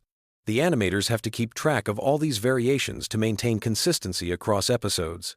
It's like having a massive digital puppet show where every single movement has to be carefully orchestrated. Here's a fact that might make you appreciate the show's music even more. Seth MacFarlane isn't just the creator, writer, and voice actor for multiple characters.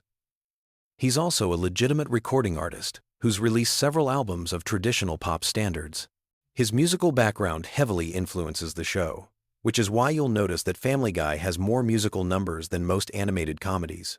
Those elaborate song and dance sequences aren't just thrown in for laughs. They're crafted by someone who genuinely understands musical theater and classic American songbook traditions. The show's cultural impact goes way beyond just entertainment. Family Guy has actually influenced real-world events and conversations. Politicians have referenced the show in speeches. Academics have written scholarly papers about its social commentary, and it's been credited with introducing younger audiences to cultural references they might never have encountered otherwise.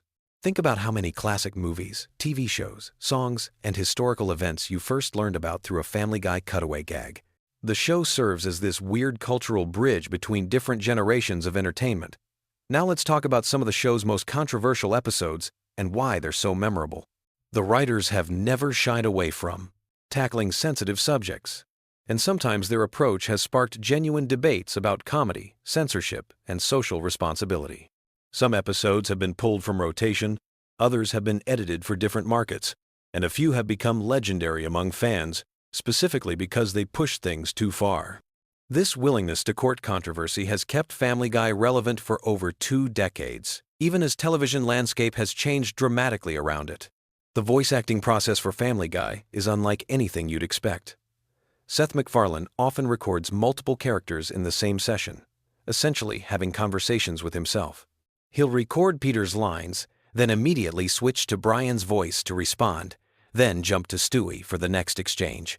Watching him work in the recording booth is apparently like witnessing someone with multiple personality disorder having a very organized conversation with themselves.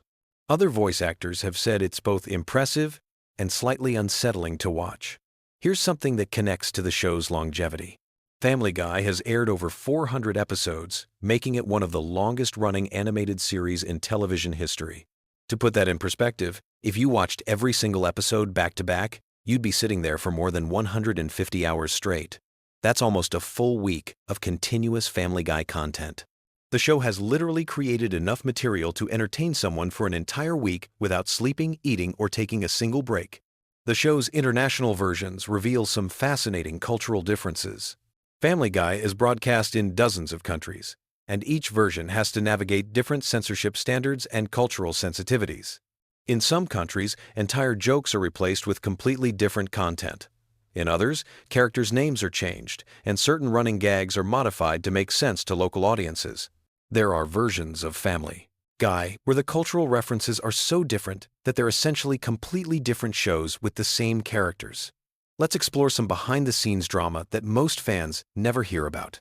Like any long-running show, Family Guy has had its share of creative disagreements, contract disputes, and personality conflicts. Seth MacFarlane has been very public about his occasional frustrations with the show, even stepping back from day-to-day involvement for several seasons. There have been disputes over storylines, character development, and the general direction of the show. Some former writers and voice actors have shared stories about heated arguments in writers' rooms and recording sessions that had to be stopped because of creative differences. The show's merchandising empire is absolutely massive, but some of the most interesting products never made it to market. There have been proposed Family Guy video games, theme park attractions, and even a planned Broadway musical that would have featured the Griffin family in live-action musical theater. The legal and logistical challenges of adapting animated characters for different mediums have killed dozens of potential projects over the years. Imagine walking through a Family Guy theme park, or watching actors in Peter and Lois costumes singing on Broadway. Here's a production secret that reveals how much work goes into each episode. A single 22-minute episode of Family Guy requires approximately 8 months to complete from initial concept to final broadcast. The process involves dozens of writers, voice actors, animators, sound engineers, and editors. Every single frame is reviewed multiple times. Every joke is analyzed and often rewritten. And every visual gag is carefully planned and executed. What looks like simple animation on screen represents thousands of hours of collaborative creative work. The show's relationship with censorship has created some legendary stories. There are episodes that exist in multiple versions, with different levels of content depending on when and where they're broadcast. The uncensored DVD versions of some episodes contain jokes and scenes that have never been seen on television. Meanwhile, daytime reruns are edited so heavily that some episodes are barely recognizable. The writers have learned to create content in layers, knowing that different versions will need different levels of editing for different audiences. Family Guy's influence on internet culture deserves its own discussion. The show has generated countless memes, viral videos, and online discussions. Certain episodes have become legendary specifically because of how they're shared and referenced online. The show's cutaway gag format translates perfectly to social media, where short, punchy jokes can be easily shared and remixed. Some Family Guy moments have become more famous as internet memes than they ever were as television content. The voice acting talent that has appeared on Family Guy reads like a who's who of entertainment. Celebrities often jump at the chance to appear on the show, sometimes playing themselves, sometimes voicing original characters. The guest star list includes everyone from major Hollywood actors to political figures to professional athletes. Some celebrities have become recurring characters, while others have appeared just once but created memorable moments that fans still talk about years later. Here's something that might change how you watch the show. Many of the seemingly random cutaway gags are actually carefully constructed references to specific movies, TV shows, or historical events. The writers spend considerable time researching these references to make sure they're accurate, even when they're being completely absurd. There are entire databases that catalog every cultural reference in every episode, and the depth of knowledge required to understand all the jokes is honestly staggering. The show's animation has evolved significantly over its run, but not always in ways you might expect. While the overall character designs have remained consistent, the background art, lighting effects, and scene composition have become much more sophisticated. Early episodes look almost primitive compared to recent ones, but the evolution has been so gradual that most viewers don't notice. Comparing the pilot episode to current episodes is like looking at completely different shows that happen to use the same characters. Family Guy's impact on other animated shows cannot be overstated. The success of Family Guy paved the way for countless other adult animated comedies, from American Dad to Rick and Morty to BoJack Horseman. The show proved that animated comedies could tackle adult themes and attract mature audiences, opening up an entire genre that barely existed before. Many current animators and writers cite Family Guy as a direct influence on their work and career choices. The show's approach to storytelling often breaks conventional narrative rules in fascinating ways. Episodes frequently abandon their main plots entirely for extended tangents. Characters regularly break the fourth wall to address the audience directly, and the show often parodies its own format and conventions. This meta approach to comedy requires a level of self-awareness that's rare in television, and it's part of what keeps longtime fans engaged, even after hundreds of episodes. As we wind down this journey through Family Guy's hidden world, it's worth reflecting on how a cartoon about a dysfunctional family in Rhode Island became such a cultural phenomenon. The show succeeds because it taps into something fundamentally human about finding humor in chaos, about laughing at things that probably shouldn't be funny, and about the strange comfort of familiar characters behaving in completely unpredictable ways. Whether you're drifting off to sleep or wide awake thinking about animated comedy theory, Family Guy continues to surprise, offend, entertain, and occasionally enlighten its audience after more than 20 years on the air. The show's ability to constantly reinvent itself while maintaining its core identity is perhaps the most impressive fact of all. Sweet dreams, and remember, somewhere in Quahog, the Griffin family is probably getting into trouble that's even weirder than anything we've discussed tonight. The chaos never really stops. And somehow, that's exactly what makes it so perfect for helping restless minds finally find peace. Until next time, sleep tight and don't let the giant chicken nightmares bite. Picture this. You're lying in bed, scrolling through your phone at 2 a.m, and suddenly, you remember that time Peter Griffin literally married a cardboard cutout of himself. Welcome to the weird, wild world of Family Guy, where the most random facts are often the most fascinating ones. Tonight, we're diving deep into the strangest corners of Quahog with facts so bizarre they'll either help you drift off to sleep or keep you awake, wondering how the writers even came up with this stuff. Let me start with something that'll blow your mind.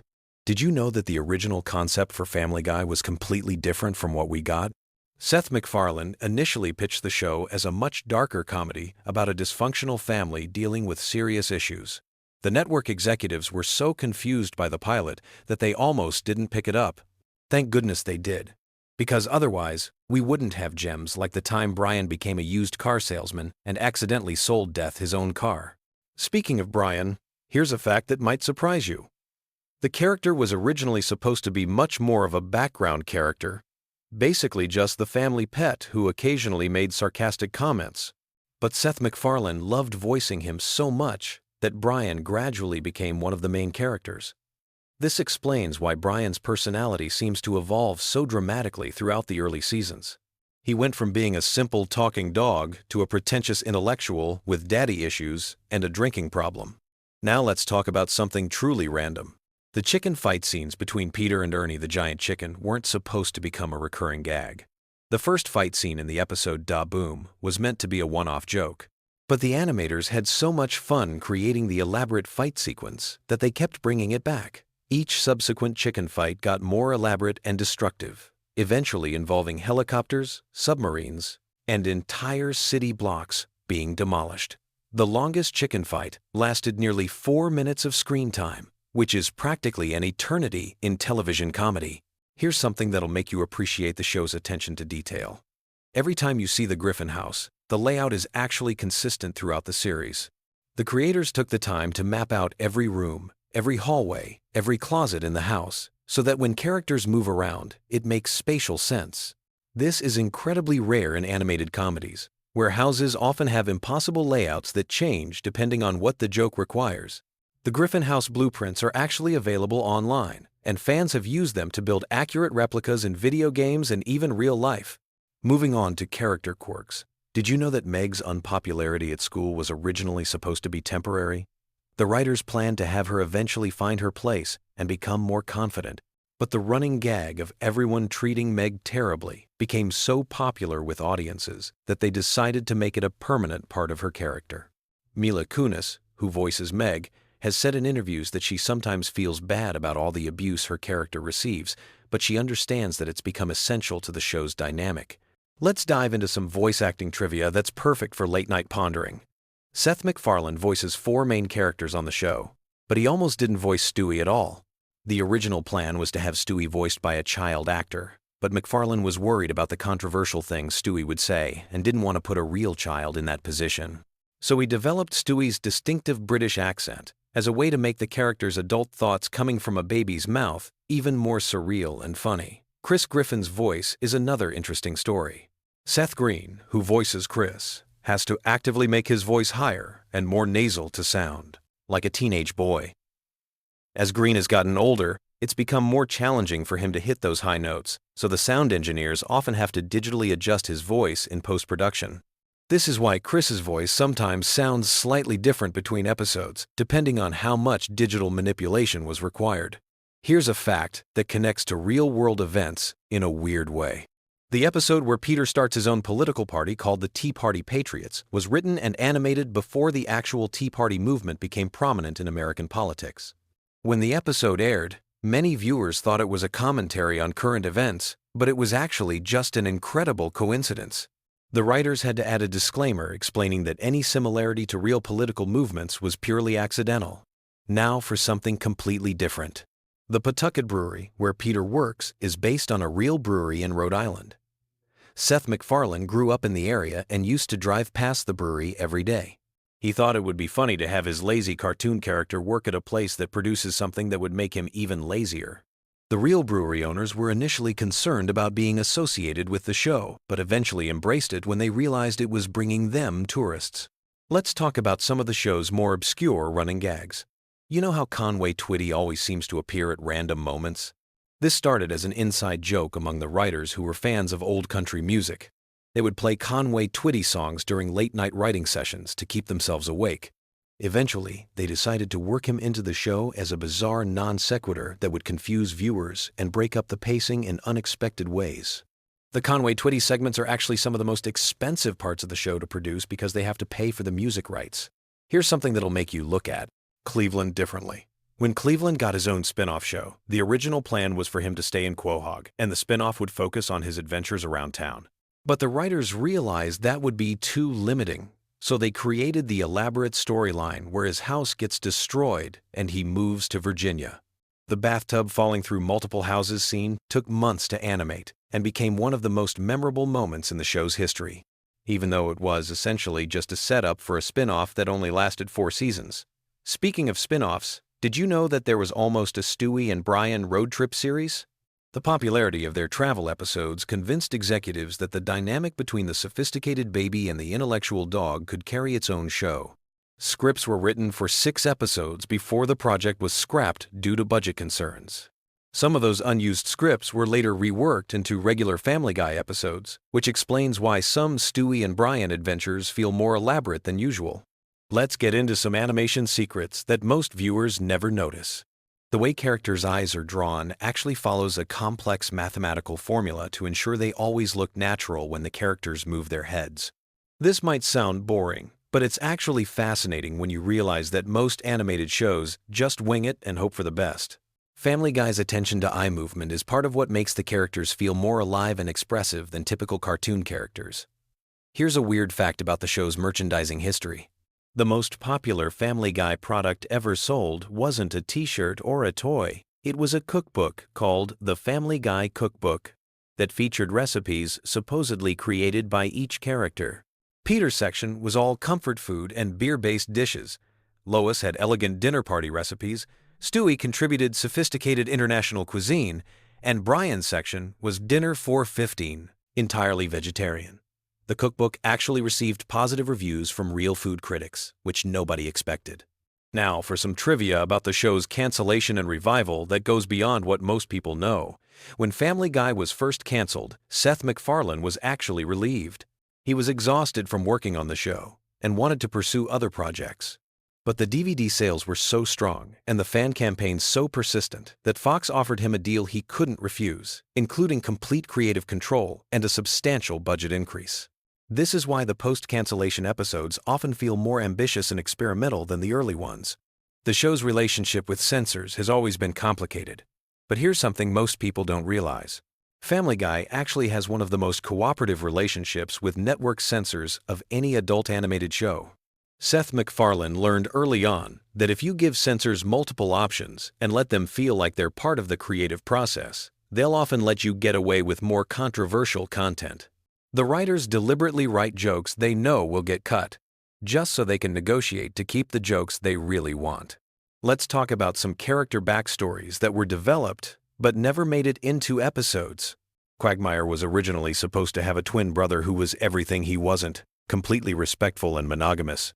This character was going to be introduced as a way to explore Quagmire's personality through contrast, but the writers decided it would be funnier to keep him as an irredeemable character without any redemptive family members to soften his edges. Joe Swanson's backstory is much more detailed than what we see on screen.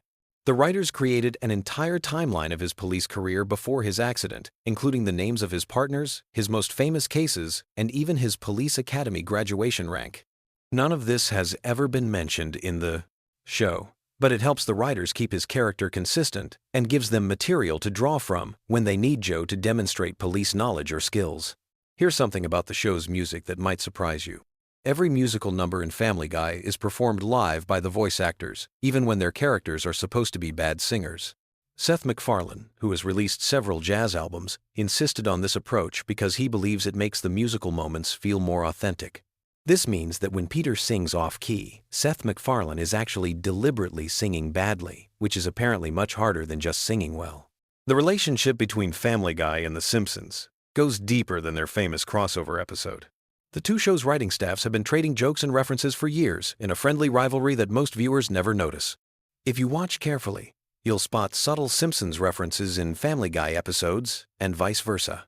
This tradition started when several Family Guy writers were hired away from The Simpsons, and they maintained friendships with their former colleagues. Now, here's a production fact that explains a lot about the show's pacing. Family Guy episodes are actually written to be about 30 minutes long, but they're edited down to fit the 22-minute television format. This means there are about 8 minutes of content cut from every episode. These deleted scenes aren't just throwaway jokes either. They often contain character development and plot details that would make the episodes feel more complete. Some of these deleted scenes have been released on DVD collections, and they often change how you interpret the episodes. The show's approach to celebrity guest stars is completely different from most animated comedies.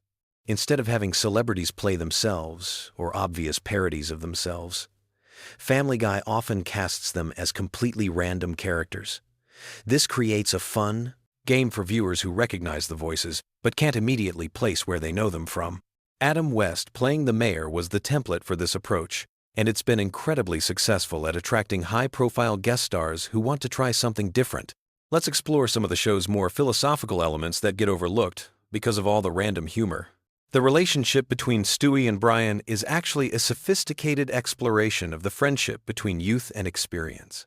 Stewie represents unlimited potential and ambition, while Brian represents the reality of compromise and disappointment that comes with age. Their adventures often end with both characters learning something, but in subtle ways that don't feel preachy or forced. The show's treatment of time travel and alternate realities follows surprisingly consistent rules. The writers created an internal logic system for how these sci-fi elements work in the Family Guy universe, even though they rarely explain it to viewers. This attention to detail is why the time travel episodes feel coherent instead of just random, and it allows them to create genuine consequences for the characters' actions across multiple episodes. Here's something about the animation process that most people never consider. Each episode of Family Guy requires approximately 15,000 individual drawings. The animators have developed shortcuts and techniques to make this process more efficient, but it still takes about 8 months from the initial script to the finished episode. This explains why the show sometimes references events that seem outdated by the time the episode airs. The references were current when the episode was being written and animated. The voice recording process is also more complex than most people realize. While some animated shows record all the voices separately, Family Guy often records the main cast together in the same room. This creates more natural-sounding conversations and allows the actors to play off each other's energy. Seth MacFarlane switches between his different character voices during these sessions, which the other actors say is both impressive and slightly disturbing to witness in person. Now for some trivia about the show's impact on popular culture that goes beyond the obvious memes and catchphrases. Family Guy has been credited with popularizing the rapid-fire pop culture reference style that's now common in comedy. Before Family Guy, most TV shows would make 1 or 2 cultural references per episode. Family Guy started making dozens of references per episode, training audiences to catch quick jokes and creating a more interactive viewing experience. The show's influence on internet culture is also significant. Family Guy was one of the first TV shows to embrace online fan communities and viral marketing. The creators regularly engage with fans on social media and have incorporated fan suggestions into actual episodes. This relationship between creators and fans has become the standard for modern entertainment. But Family Guy was pioneering this approach when most TV executives were still afraid of the internet. Finally, here's a fact that brings everything full circle. Despite all the random humor and bizarre storylines, Family Guy is actually one of the most carefully planned shows on television. Every season has an overarching theme that connects the episodes, even though these themes are subtle enough that most viewers don't consciously notice them. The writers map out character development arcs that span multiple seasons, ensuring that even the most outrageous episodes contribute to larger storytelling goals. As you drift off to sleep tonight, remember that somewhere in the world, there are people whose full-time job is deciding exactly how long Peter Griffin's fights with a giant chicken should last. Sweet dreams. And may your nights be filled with fewer random cutaway gags than the average Family Guy episode.